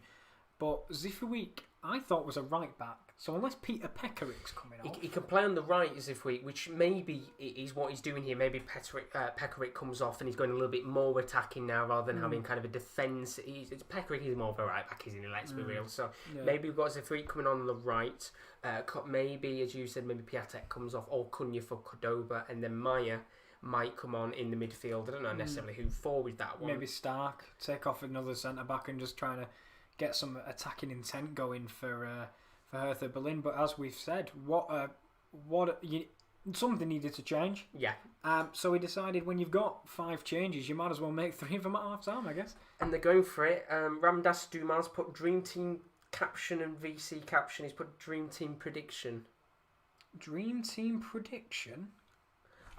You have to tell us in the chat, Ramdas. Dream Team prediction. Do you mean like the mirror Dream Team prediction? I'm guessing it's like the Dream Team prediction, like there's someone on that. I don't know. But tell us in the chat which one you mean for that. Might be the Dream Team for the Bundesliga. I don't know, but we'll find out in a moment. And then Kieran D's put, wait, what's happened? We've got 3 substitutions for Hertha Berlin, so they are not messing about here. No. And obviously we'll find out in a second who's come on for who. That's Piatek off. So Piatek's come on. Piatek's the number 9. So coming on is Zifferweek, Arnie Meyer and Jon Cordoba. And coming off, we know one of them's Piatek. I think Cunha's over the kick, so it's not him. Could it be Luca Bacchio, potentially? We'll have to find out here. Luca Bacchio looks like he's still on, so maybe it's just a slight tweak of the system as well. But it's Pekarik that's come off for Zifferweek, as we expected. A little bit more attacking, the former Manchester City midfielder. And Derrida has come off for Meyer. And then obviously we'll find out here who's come off for Cordoba, which would be Christoph Piatek. So slight maybe tweak of the system here. Yeah, I think maybe they'll allow Arnie Meyer a little bit more. He's definitely more attacking midfielder than Derrida is. Derrida maybe box to box, the check in the midfield as Nicholas Stark goes for a Ronaldo chop pass, and they've lost the ball, but luckily Bastos can't pass. But why your centre-back makeshift CDM is going for Ronaldo chop passes in the centre of midfield, I have no idea. Yeah, I don't know why he's gone for that, to be honest. You've just got to keep it calm in this game. You know, even if you've got a 2-0 lead or even if you're 2-0 down, don't do anything silly that's going to give the ball away, and give a cheap goal away. But the time is now back on the screen, so you can see roughly what time we are in the game. Once again, if you are watching the game and you're a little bit ahead, just try not to spoil anything in the chat, which no one has so far, which is very greatly appreciated. But Hertha Berlin here, they're going to have to try and get a major foothold of possession and frustrate Frankfurt in the second half. Yeah, I think Hertha are just going to have to keep knocking on the door. I think it's one of them, as the ball gets lofted into the box, Hinteregger doesn't really deal with it. Zifowicz gets his crossing, but it can be dealt with quite simply. But yeah, for me, it's got to be a barrage of attacks. It's got to be non-stop pressure, trying to win the ball back and really put the foot on the throat of Eintracht Frankfurt as they get a set piece early on, and it's a yellow card for Sebastian Rode. And well, they're doing what they needed to here in this first kind of minute and a half, just trying to frustrate Frankfurt, get those fouls coming in, so they start tallying up with bookings and things like that, and they have to make the most of this free kick here. Yeah, they've got players in the box like Cordoba, who is fairly tall himself, and even Luca Bacchio is not the smallest of players. No. They need to make the most of this free kick. They definitely do. They need to make the most of this first 15 minutes of the half. That's 3 changes, so there's not much left in the arsenal to change. So he kind of, only 2 more changes. So this is the 11 that has to do the dirty work, I think. So we'll see what they can do from this set piece. Well, if they get a goal back within the first 3 minutes, that would be absolutely fantastic for him. It's Cunha's going to stand over this free kick, and if it can get the ball in with the right projection, we could have a goal back in this game. It's lofted into the box, and it's a really poor cross in there from Matthias Cunha, and an even worse shot from Mittelstadt. Ilsanker-esque, really, wasn't it? Very Ilsanker-esque. Very different trajectory on that, because the cross didn't even beat the first man. No. And then the shot afterwards beat the first 5 stands. So, much different. Well, luckily, there's fans in the stadium this time, so they can pick the ball out. But the ball's been given very cheaply away here to Hertha Berlin, and they're trying to come forward. And, well, that was a little bit of a heavy pass there. But they've still got the ball. Can they make anything of this opportunity? It's them little moments there, isn't it, where you make a stupid mistake and suddenly you're 10 yards back from where you were and you were trying to build something, and then suddenly you've got to build it up again. But they don't have to rush necessarily after 5 or so minutes. 45 minutes is such a long time. You can get 7 in that time. Ask Wigan.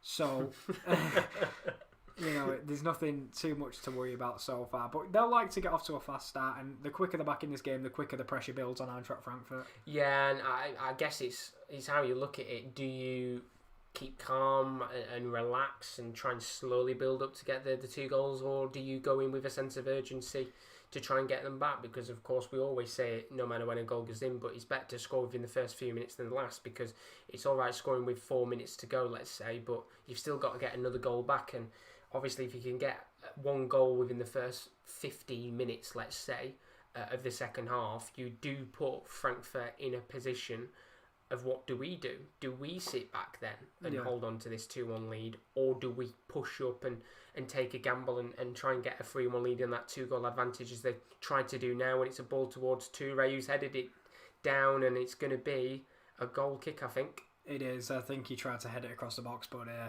hit the wrong side of his head and ended up heading it out for a goal kick. But it just seems so simple. Long ball over the top, and I think the body weight does land on the leg of Mittelstadt, but he's jogging, so it's always positive.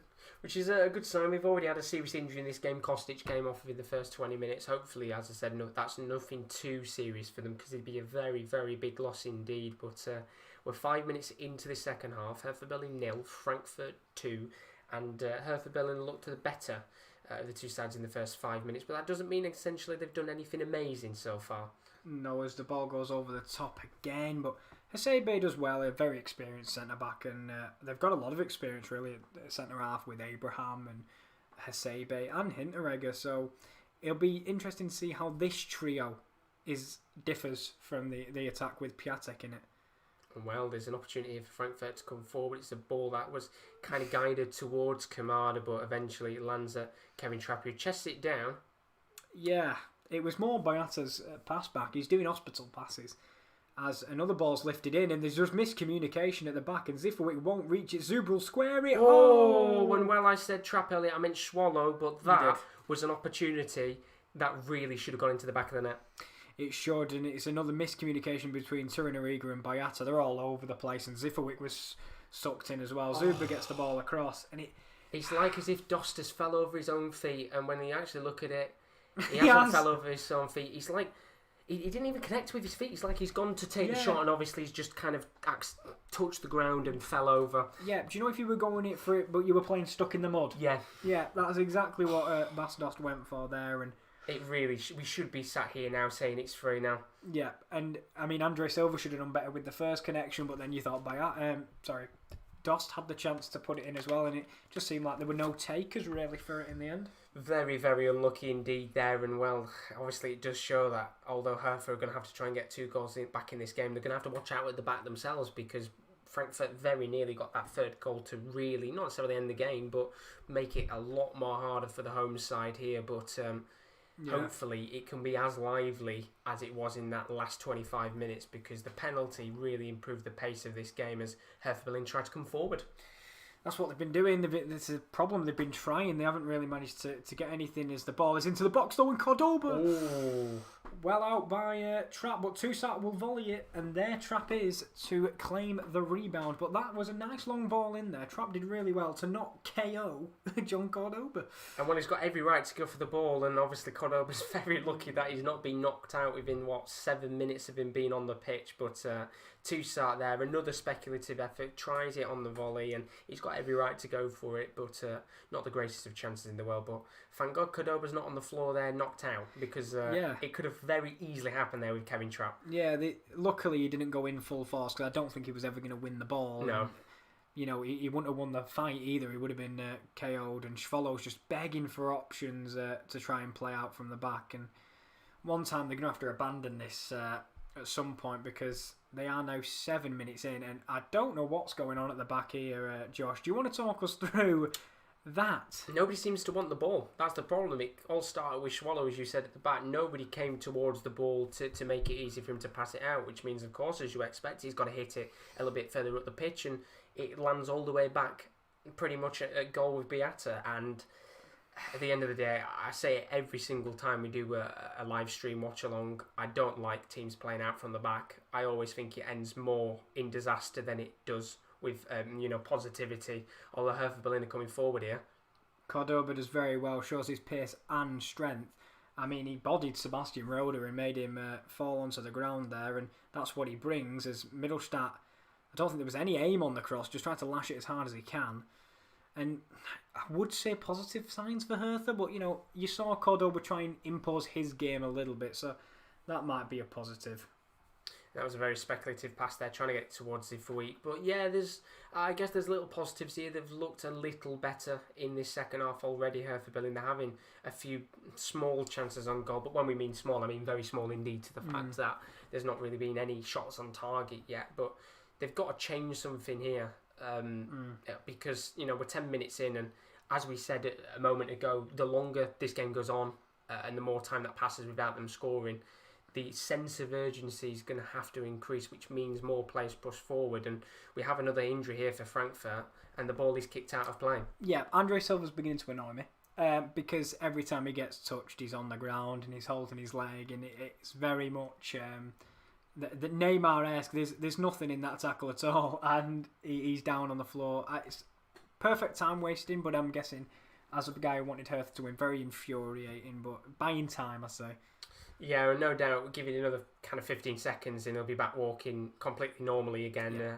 But that's the way to frustrate people. We saw it last night with Sevilla when they were 1-1 against Bayern. That's exactly what they did. They took every foul that they could possibly get. I mean, it was the Campos just throwing himself around the pitch, getting tackled, but it worked to a certain extent.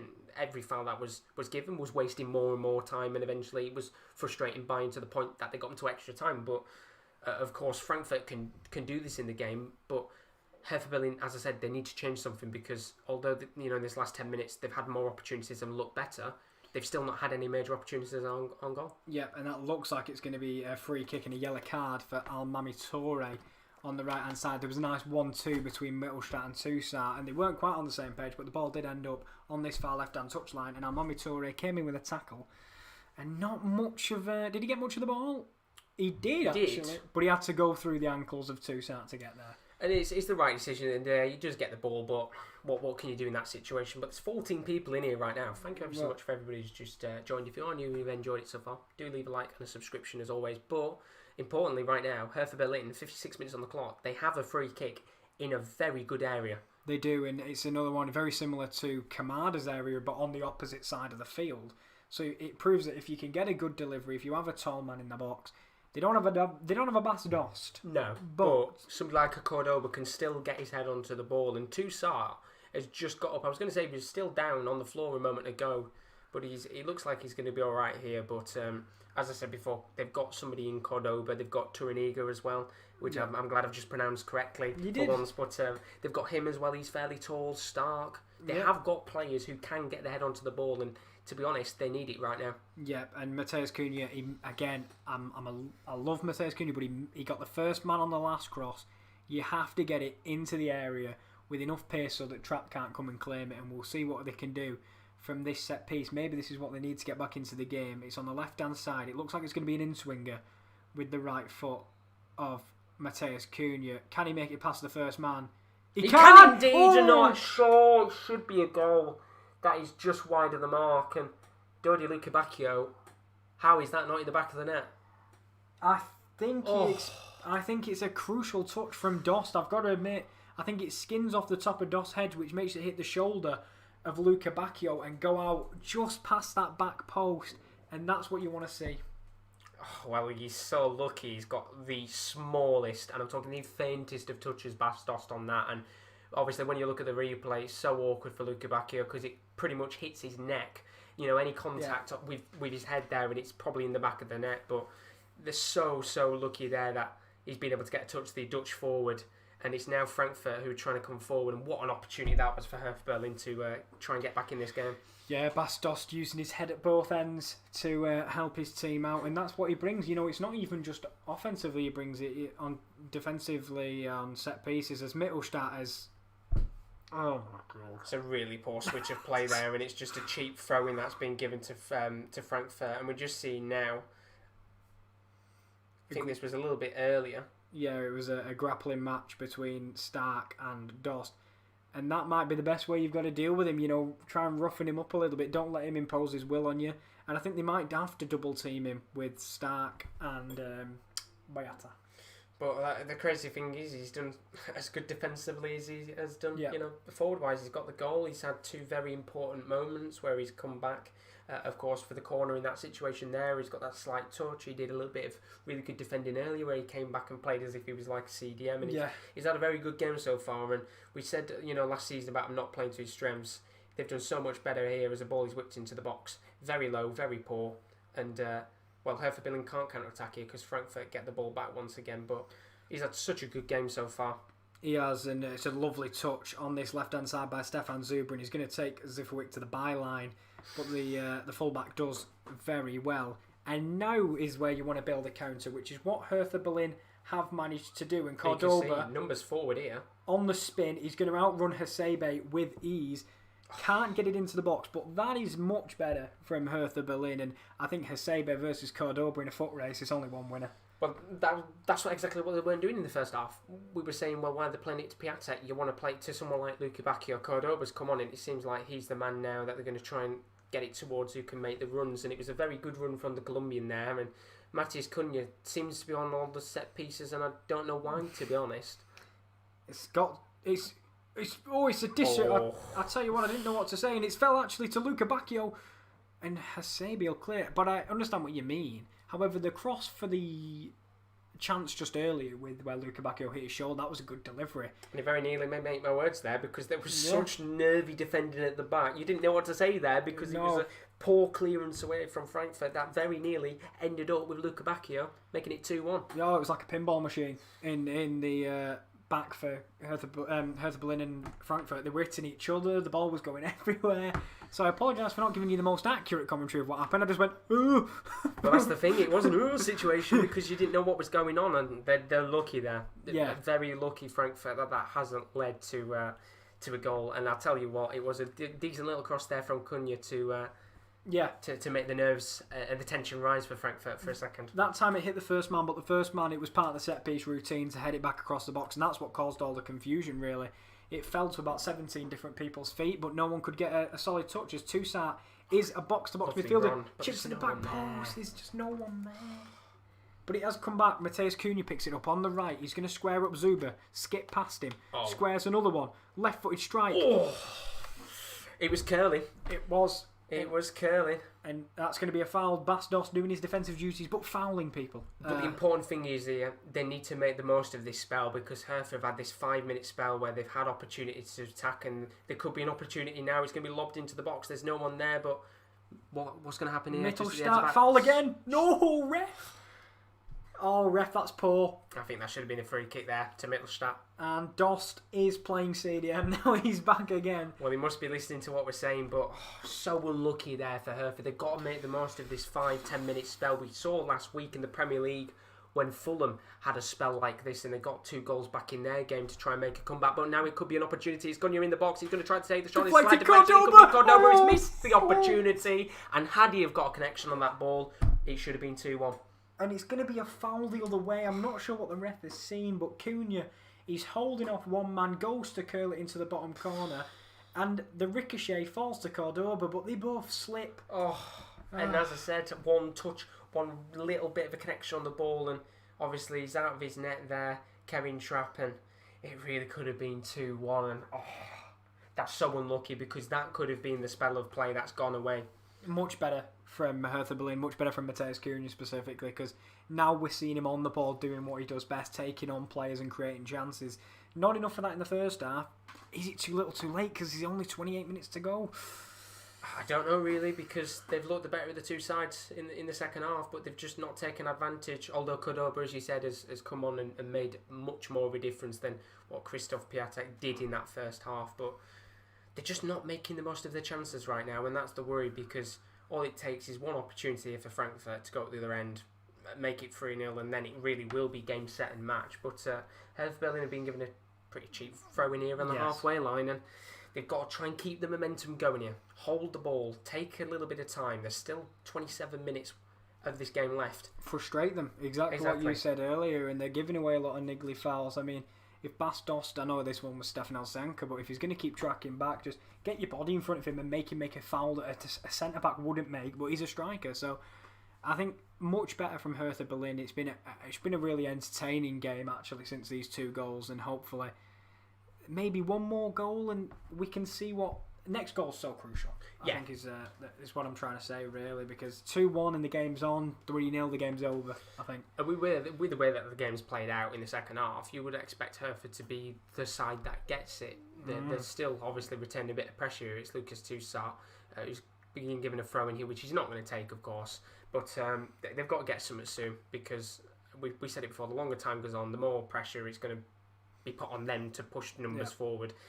And that's the last thing that they should be doing, to be honest, because I think we will see some changes from Frankfurt soon to try and maybe go a little bit more defensive, or I could see him maybe bringing on a forward to counter-attack when the space is available, because, of course, if Hertha don't get that goal, there's going to be a lot of space for Frankfurt to manoeuvre into, and maybe someone like Dost might come off and bring someone on a little bit quicker. I think suddenly you'll kind of get that feeling that Frankfurt are shutting up shop. Yeah. Which we haven't really seen much offensively from them, as Cordoba takes a touch over to Arnie Meyer. Oh, that's beautiful. It's Cordoba. Well, they're calling for a penalty, I think. There's slight calls for a penalty, not severe calls. It's a goal kick, and I tell you what, again, it's such good football. Arnie Meyer, lofted ball to Luca Bacchio, heads it down to Cordoba on the half volley, who prods it over the bar. It's alright creating chances. You've got to finish chances. And, well, it's a what-if situation again, isn't it, really? That's a chance that's got to be buried into the back of the net. And he's calling for a push, which is said. There's nobody else really calling for it. But, it's so poor there from Cordoba. That's got to be in the back of the net. Yeah, good football, but not a good finish. And there is 2 changes. One of them's Danny Da Costa, and I can't. Who is the other one? But yeah, It is for Dost as well, by the way. Bastos coming off, which we expected that to happen there. He's had a good game overall. Great performance from him tonight, but I think Frankfurt need to make the most of the opportunities on the counter-attack. So Bastos comes off. Great performance from him. Danny Da Costa comes on, which we did say we'd expected him to come on at some point with his pace. Once again, another player who will bomb forward a little bit more in this match.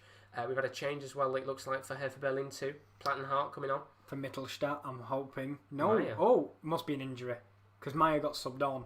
So I'm presuming it's an injury and maybe a change of formation. Because what a way to enter the game from Plattenhardt. Assert your dominance, Plattenhardt. Jesus. My. By the way, there was a contested ball over on the side. And the moment I stayed silent was because he came over and lead blocker NFL-esque just shouldered a man out of play. But Ake. Ake.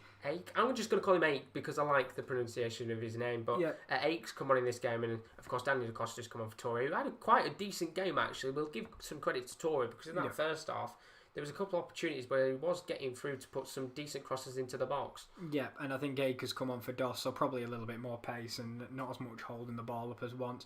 And Cunha, speaking of pace, has found himself in behind on the left-hand side. And it's going to be blocked, but it is a corner again for Hertha Berlin. This is it. It's the sense of urgency, and I think they've done exactly what we said a moment ago. Frankfurt have brought on the substitutes with a bit more pace so they can counter-attack because space will open up here. And 23 minutes on the clock. Plattenhardt's come on. He's going to take the set pieces now, which means Cunha's going to be in the box. Yeah, and I wonder why Maya's come off. It must be an injury, but out swinging with the left foot into the centre of the box. Ball. It's again disarray though. It kind of got hit off the shin of a Frankfurt defender, and they don't look comfortable when balls are in the box. But we'll see what comes of it, as I think that's going to be a throw into Eintracht Frankfurt deep in their own half. 23 minutes left, still 2-0 in this game. Hertha Berlin being the better of the two sides in this second half. Had much more possession, much more opportunities on goal, but still nothing coming of it so far. And as you said, Maya, who has come off, has looked like he's picked up an injury. Yeah. And you can see the frustrations from him there at coming off. But 20 minutes left here. The sense of urgency, you can tell now, is starting to rise with Hertha Berlin. Yeah, I think it's not... It's, as you say, not frustration, more a sense of desperation from Hertha Berlin, I think, in the second half. And they've created chances, but again, you've got to have the people to finish it. That's why you spend all this money on all these players, and it hasn't paid off so far. No, and it could... Well, I was going to say it could pay off there. There's a ball trying to hoof it up towards Cadeau, but it doesn't get to him in the end. And now Frankfurt here can try and counter-attack. But there's quite a fair few numbers behind here still for Hertha Berlin. And Beata's able to get the ball back. And I think this is going to get hoofed away. No, it was drilled away. Not a hoof, it was a drill. Which I thought they would have, because you can see here, there's 1, 2, 3, 4, 5, like 5, 6 players forward. Just clear it away right now, because there's so many players forward here. It's so easy for Frankfurt to just create a counter-attack. It's massively scrappy. Yeah. If you're not watching the game, honestly, it was like year fives playing football. Everyone was around the ball. Everyone was trying to get a little prod on it. And there was a foul given away in the end, but the set pieces are being taken quickly from Hertha Berlin. And I think which is what you'd expect. Yeah, it shows their urgency. But robbed of the ball is Mittelstadt. And Hinteregger has... I don't know what to say about that. Well, I don't know what he's seen there. The goalkeeper wasn't out of his goal, so it's not a case of being able to chip in. He's seen the headlines, or maybe he's just seen someone in the crowd he likes, and he's just hoofed the ball out of play for the cheapest throw, and I think Hertha Berlin would ever get in their club's history. And again, it's another foul. We said this ref was letting things go. He's turned the complete opposite. He's gone heel if we're watching wrestling here, because he's just given a foul for a nice simple shoulder barge. But Frankfurt will take this all day. It's just a little clash in the middle, and they can kill the clock. And well, in terms of killing the clock, we're now exactly 20 minutes away from this game potentially finishing with a little bit of additional time. There's going to be an opportunity here for Frankfurt. Kamada on the ball, whipped it in first, came out straight back to him, and now this could be a great opportunity. Curling effort, and Roda smashed it in, and what a beautiful goal that is. And I think even with the reaction on Roda's face, he didn't expect that one to go into the back of the net, and just like that, surely it's game over. It is game over, and I tell you what, we were talking that Hertha Berlin with a team massively on top. I've never seen Sebastian Roda cut in on his left foot and put in a beautiful finessed effort in off the post. It's FIFA-esque in terms of the way he's curled this one in. It's Kamada, as said initially, his original cross doesn't make it into the box. He gets the ball back, he lays it off to Roda, takes one touch, takes another touch, puts it onto his preferred right foot, and it curls into the back of the net, and in slow motion, that is beautiful. And I know during the Bundesliga watchalongs that we did, I was on record saying that Sebastian Roda was the talisman in midfield, and KD laughed at me at the time. Laugh at me now. Not laughing now, are you? The talisman in midfield, Sebastian Roda, has got a goal, and this is game over. And what a performance from Frankfurt. But Hertha Berlin, they just need to rue their missed chances. Yep, exactly. It comes back to that. They had that, 10-minute spell where they were really coming forward. The opportunities with Cordoba and Luca Bacchio. They had to take them. They didn't. And now, as we said, Frankfurt, they made the substitutions to hit on the break. The numbers were forward. And just like that, Frankfurt 3-0 to the good. It is game over now, and it could be a case of, obviously, shutting up shop for Hertha Berlin. Well, not necessarily shutting up shop, but making sure this doesn't get too embarrassing with the scoreline, because the three substitutes they brought on, they were so far up the pitch, ready to go long ball. It's worked perfectly for Frankfurt. Yeah, and it was, to be honest, Frankfurt didn't look like getting back into it. And I've got to admit, I think personally, it was a moment of brilliance, really. It was fantastic from Sebastian Roda, and that's really kind of settled his team down, because they were on the back foot, and Cunha's picked up a yellow. Not at his masterful best tonight, but on the ball he's looked quite decent, but not good enough again from Hertha Berlin tonight. And maybe that's what's keeping people from saying, these are a top 7-6 side. Potentially so. As we said earlier, obviously you can't take it too much into account. We've only been the second game of the season, but there's still time for the transfer window to be open. So maybe they could make a few more deals, because they have got the cash to do so. But in terms of the performance today, Frankfurt, it's worked into their hands perfectly. The substitutions that the Frankfurt's managers made has worked perfectly. But the stroke of genius from Sebastian Roda, my God, it's such a lovely finish from the centre defensive midfielder. And they might get 4 here. Kamada, it was aimed towards him, the ball from Ake. It's Roda again. Roda. Could he get a brace? You never know. No, he's decided to square the ball to Danny Da Costa, who's going to chip it to the back post with his left foot. Zuba's free to pass it in to Ake, and desperate defending from Hertha Berlin. And you know what? Since that goal, Frankfurt just look like they're going to go for more. And they might as well. They might as well go for it. If they can get, we said we could be coming back here at the end of the game and saying 3-4, 5-0. They could quite easily do it, because the game is now in their hands. At 2-0, you can say obviously at 2-0 is in their hands, but at the same time it's not, because obviously when Hertha if they were to get a goal back and it to be 2-1, then it's not necessarily in their hands. While at 3-0... he's given a foul, but I don't understand why they didn't carry the game on there. I'm sorry to cut you off. No, it's all right there. I don't know why the referee has given it, because I thought it was a counter. That's why exactly. I was gonna be like, but they could get one back here, and then the ref stops it. I apologise, Josh. No, it's all right. I don't know why he didn't play on there. But yeah, 2-0. Obviously, the game is in your hands, but not necessarily comfortable. Yeah. Is what I wanted to say without waffling on for ages. But at 3-0, obviously, if they score, you've still got the 2-goal advantage. So Frankfurt can be very comfy now, and obviously, as we said, maybe go for 4 or 5. Yeah, I think if you're Hertha Berlin, a little bit like you said earlier, you kind of, you want to pack your bags and go home. Yeah. You want to get out of here now, in front of your home fans for the first time this season after such a good result last week, to come here and not show up for 30, 40 minutes. They've shown up in the second half, but the game had already been lost by that point. So disappointing overall, and it'd be interesting to see where these two teams go from here. And because Frankfurt went from disappointing last week to good this week, and this is what we spoke about. Bundesliga, week to week, you just don't know the results. And that's why we love it so much. Yeah. It's just such a good league, and we could be coming back next week and seeing Frankfurt have lost 4-0 and Hertha Berlin have won 3-0 because that's how the league goes. But Hertha Berlin have got a free kick here. If they can get a goal back in this game, there's 15 minutes left. They're going to have a lot of work to do to try and get a comeback. But of course, it'd be enough time to get it. The ball's lofted into the box. But nowhere near anyone, and Frankfurt can now surely try and hit on the break and get a fourth. Zuber is on the left. He's going to try and lovely through ball pass, but Turin does incredibly well. But I just think they can take the time now. The Hertha manager looks a dejected figure on the sidelines there, I've got to admit, as Frankfurt have really, really impressed me tonight, considering that last week I was saying how poor they were against Armenia. I'm very hungry. I apologise. I am very hungry. But yeah, sorry. No, it's all right. I think the game has worked into their hands spot on. We saw in the first half that Frankfurt were looking to hit on the break, and they did exactly that. They got the penalty, which opened this game up completely. And once again in the second half, we expected Hertha to be the side that were going to come out and attack more. Frankfurt sat back and defended, not necessarily convincingly well. There was a few nervous moments. No. But they sat back, waited for their opportunity, and here we are at 3-0. Yeah, I've got to admit, incredibly professional in the second half from Eintracht Frankfurt, and I think they'll be impressed with the performance overall, and what a reaction from them after a disappointing week one.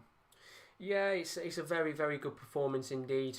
They have to build this season, Frankfurt, because the one thing they can't do is look back at last season and see the disappointment, the fact that they nearly got relegated. This is a fresh new start, it's a new season, and I don't know what the aims for the club are, but oh my god, this is an incredible run, and it's in the back of the net.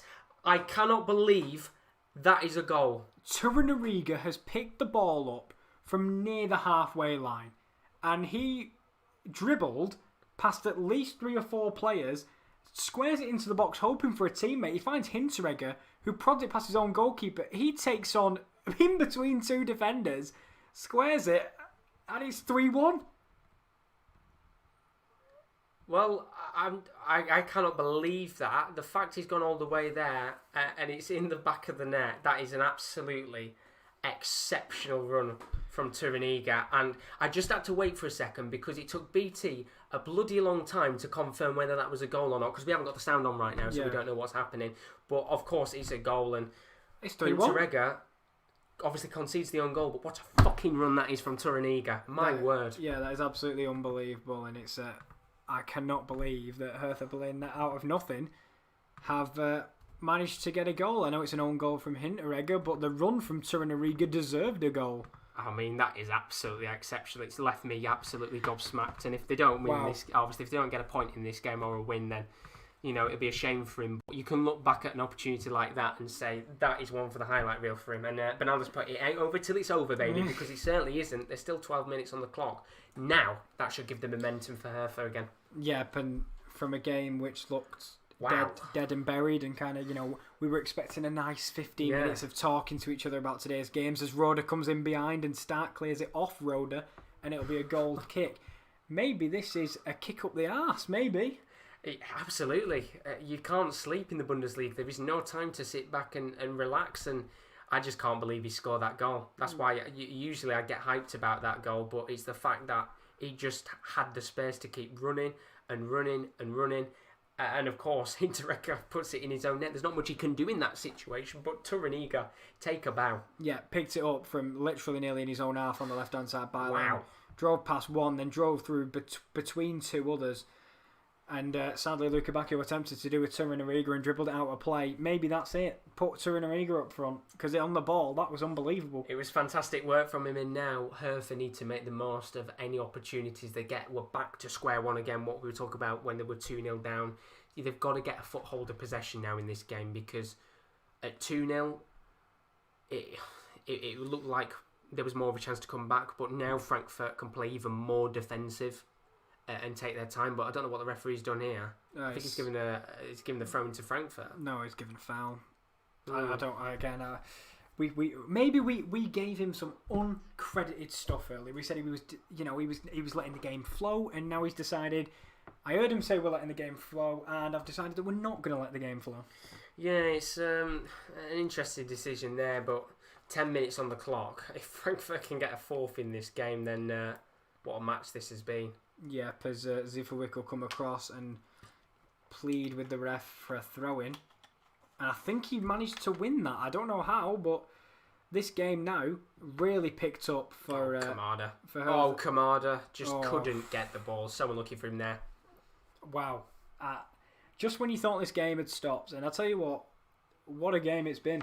It's been a great game. We said it was going to be a good game, and you know what? For the first time, I feel like in a long time, we can actually say it's delivered to the expectations that we wanted. And there's still 10 minutes left. You don't know what's going to happen here as Hertha Berlin come forward once again. If they can get a second goal in this, it's going to be a very nervy 10 minutes. It's a penalty! He's given a penalty! It's a penalty! Oh my! He's given a penalty. Well, we didn't see because we were too busy looking at Toussaint on the volley that he's given a penalty. Has he? He pointed to the spot. He pointed to the spot? No, he's not. It's an injury. Oh, it's an injury. Oh my God, we thought we had a penalty. He pointed to the spot, and obviously I'm guessing it must have been because of the injury there, but having a look, there was penalty calls. Yeah, it was very 50-50, I'd say, between Hinteregger and Cordoba. I thought he'd given the penalty. He was pointing to it, but I think he was pointing for the injury, which is a massive shame because, whoa, that would have... Oh, well, we look like a bunch of tits, but we don't have the volume on, so we can't tell what's happening. And he pointed to the spot, and there was obviously, it looked like there was a penalty shout within there, which, as you said, was a 50-50 one. But, we've just made our own drama there. We did, and that's the thing when you watch with no sound, you take the referee's signals, and when someone points like that, and you just think, well, it's penalty then, isn't it? And sadly, it wasn't, but I think it's going to be... What's he pointing at now? I'm guessing another substitution. Yes, and it's Redan for Luca Bacchio, I think is the final... final because of Arnie Meyer's injury. Yeah. So final substitution is Redan for Luca Bacchio. 8 minutes now. Once again, it's just a case of just bring him on, see what he can do, because it's just nervy now, isn't it? 8 minutes left on the clock, time's running out. They've got to still get 2 goals, which was the aim at half-time, so they're still at square one, and, well... I don't know what's going to happen here, to be honest, because Hertha, they've just got a whole possession now.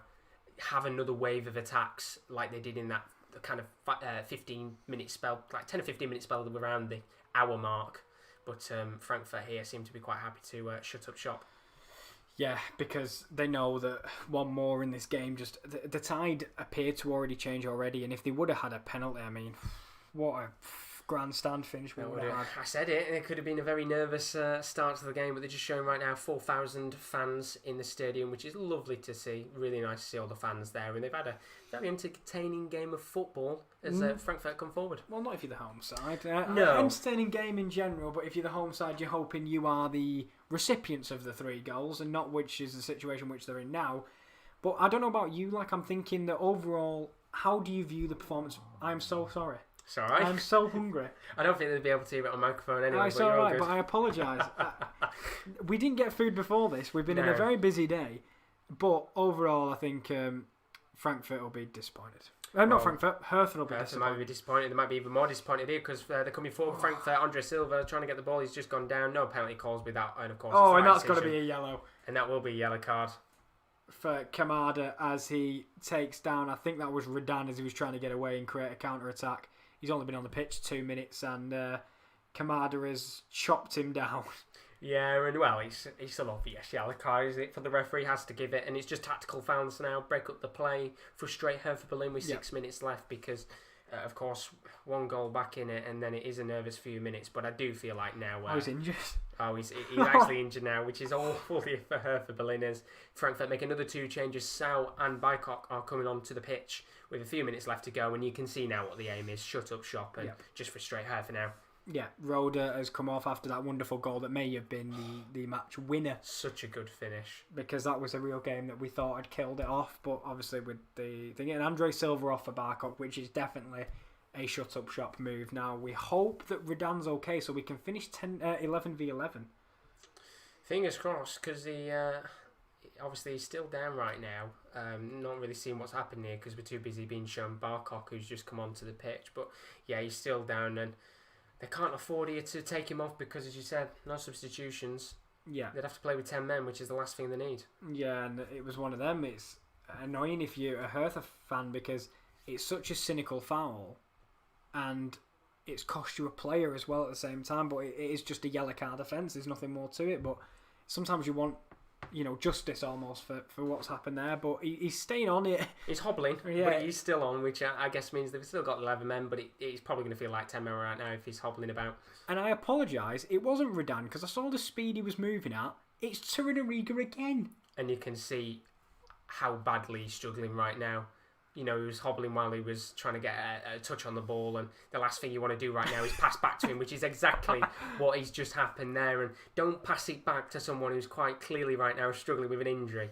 Yeah, and I can't believe, because when we saw how the player... pass it back to him again? No. How the player was dribbling out of play and was beating Kamada for pace, I thought, it must be one of the substitutes. No, it's Taylor. Still got the burst of pace from the goal that he got a couple of minutes ago from the Hinteregger own goal. Well, technically his assist, but they're coming forward now, Hertha Berlin. You can see 9 shots between both sides, and there's a ball lofted into the box which doesn't reach anyone. And now it's with Kamada. Can Frankfurt counter-attack or just waste a little bit more time? Or give the ball away as they have, and Zifferwick will pick it up in the midfield. And it's a bit scrappy in the middle from Frankfurt when they just want to slow things down and kind of keep the ball, which is, again... really scrappy from Frankfurt, just giving the ball away in not necessarily precarious positions, but positions where Hertha can counter-attack, which is what they're trying to do now. Yeah, and again, just scrappy from both teams. There's not been that much real sheer quality in the game apart from Roda's goal. And Turiniga's incredible assist for Hinteregger. Oh, of course. And it's out left with Platinato. Whip it into the box. It's gone, missed everyone, and it's a corner. Well, this is where things get interesting. It had to be cleared away there, and if Hertha Berlin can do something with this corner, it's going to make for an enthralling final couple of minutes. But let's see what they do here, because we have seen a lot of set pieces today. They have looked shaky at the back, Frankfurt, with corners tonight. Yeah, I'll tell you what, but Frankfurt will fancy their chances on a counter if one of them's injured, but the ball's into the box and it is clear, but only to the edge of the box where Cunha waits. And you'd assume that this is going to get lofted back into the box, which it will be indeed. And there's someone there, and it's nearly a goal, but Trapp gets there, and it was Nicholas Stark who just got a connection with his head. But Trapp is able to get the ball down and stop it from going in the back of the net. It was a glancing header, and Trapp gets on the end of it, but you can't say Hertha haven't had chances tonight. And what they'll ruin them towards the end, and they may have one goal, but they could have had a few more. I think they'll rue the Cordoba chance earlier, and they'll rue the Luca Bacchio opportunity as well. They're the 2 key chances that they've had in this game where they could have quite easily had the 2 goals back. And well, Frankfurt coming forward. It's a mistake from Boyata, and he's missed it. Barkok has just missed a pivotal opportunity to make it 4-1. Yeah, Boyata is dispossessed, and then he just drives because he knows Turiniga's injured. I saw him pull up. He can't chase him. He's 1-on-1, and all he has to do is pick the corner. He picked it, but he picked it just wide. So unlucky, and well, my lord, it could have been a great chance to really end this game as there's a minute and a half left. How much additional time do you think we're going to get? Oh, I'm hoping for about 5. I'm hoping for 5. Spice it up a little bit. Make sure there's a little bit more time for her to get back in this. Oh, give us 10, why not? 7 or 8 minutes, come on, ref, why not? But with balls like that, Frankfurt are gifted the ball back very easily there, and they can quite happily just hoof the ball long and waste a little bit more time. That's going to be a foul, though, is the inexperience of Ake. He just pushes the defender and gives Berlin the chance to lump the ball forward. I'd put the goalkeeper on this if I was them. But I'm not them, so who knows? Yeah, I would have probably done that. But they're going to play it short this time to Boyata, who's going to play it to Turiniga, who's looking, moving a little bit more better now, which is good to see. Yeah, a little bit, but still hobbling slightly. I think maybe that pass there has just fucked his leg a little bit more. But here they come once again, the home side, still 3-1 down. Tries to switch, but Danny Da Costa reads it very well and might get the rebound. But they're trying to get balls switched across the field, and it's not quite worked just yet. But with 30 seconds, they've got to add some speed to the players. Zifferwick gets fairly lucky in skipping past someone, and it's going to be a foul. So a set piece again. And well, we're going to find out in a moment how much additional time. We've got 15 seconds away from the 90-minute mark.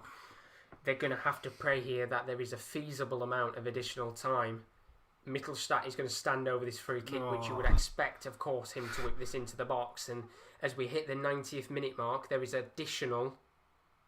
Be nice if it showed us how much additional time there is. As we see, of course, the reason why the free kick has been given.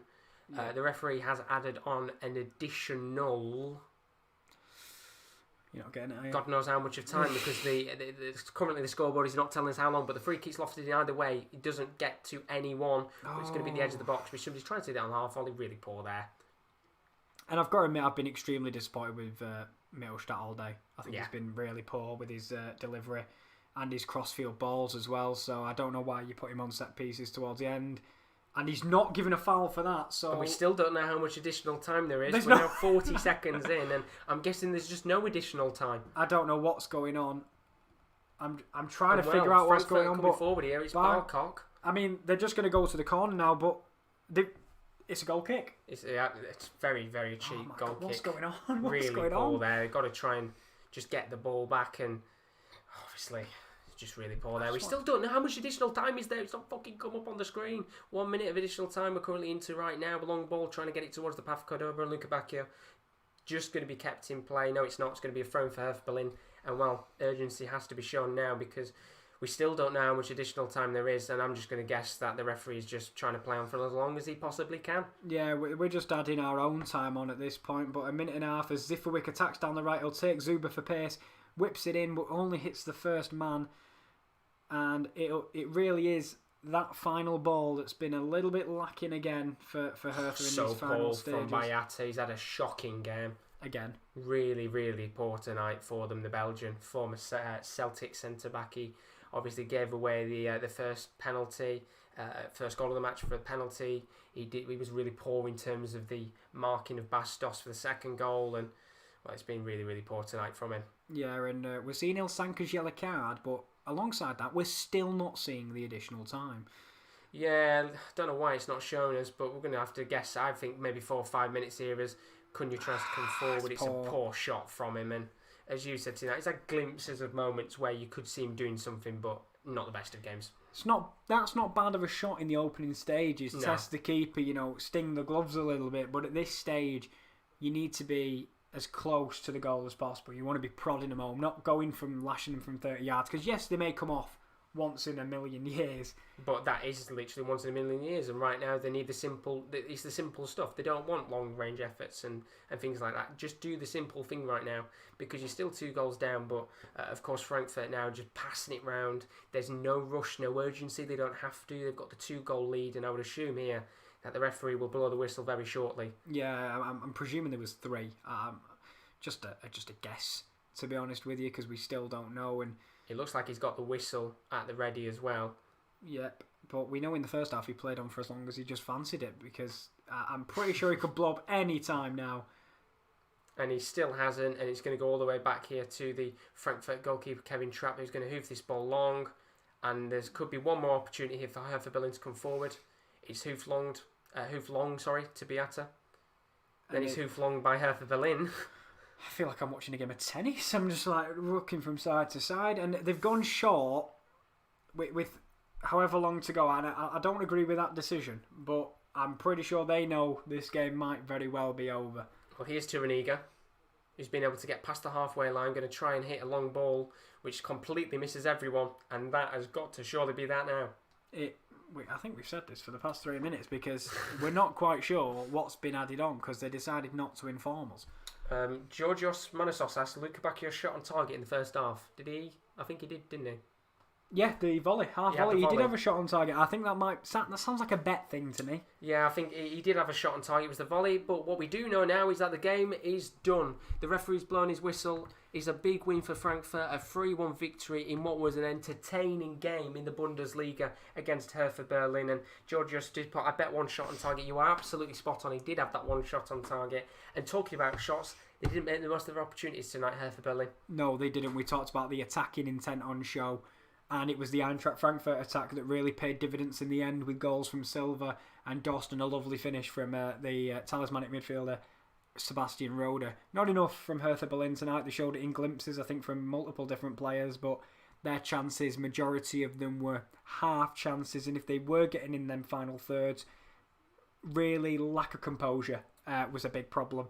So I think overall Frankfurt will be very happy with the performance. Hertha Berlin very, very disappointed because it felt like back to square one tonight.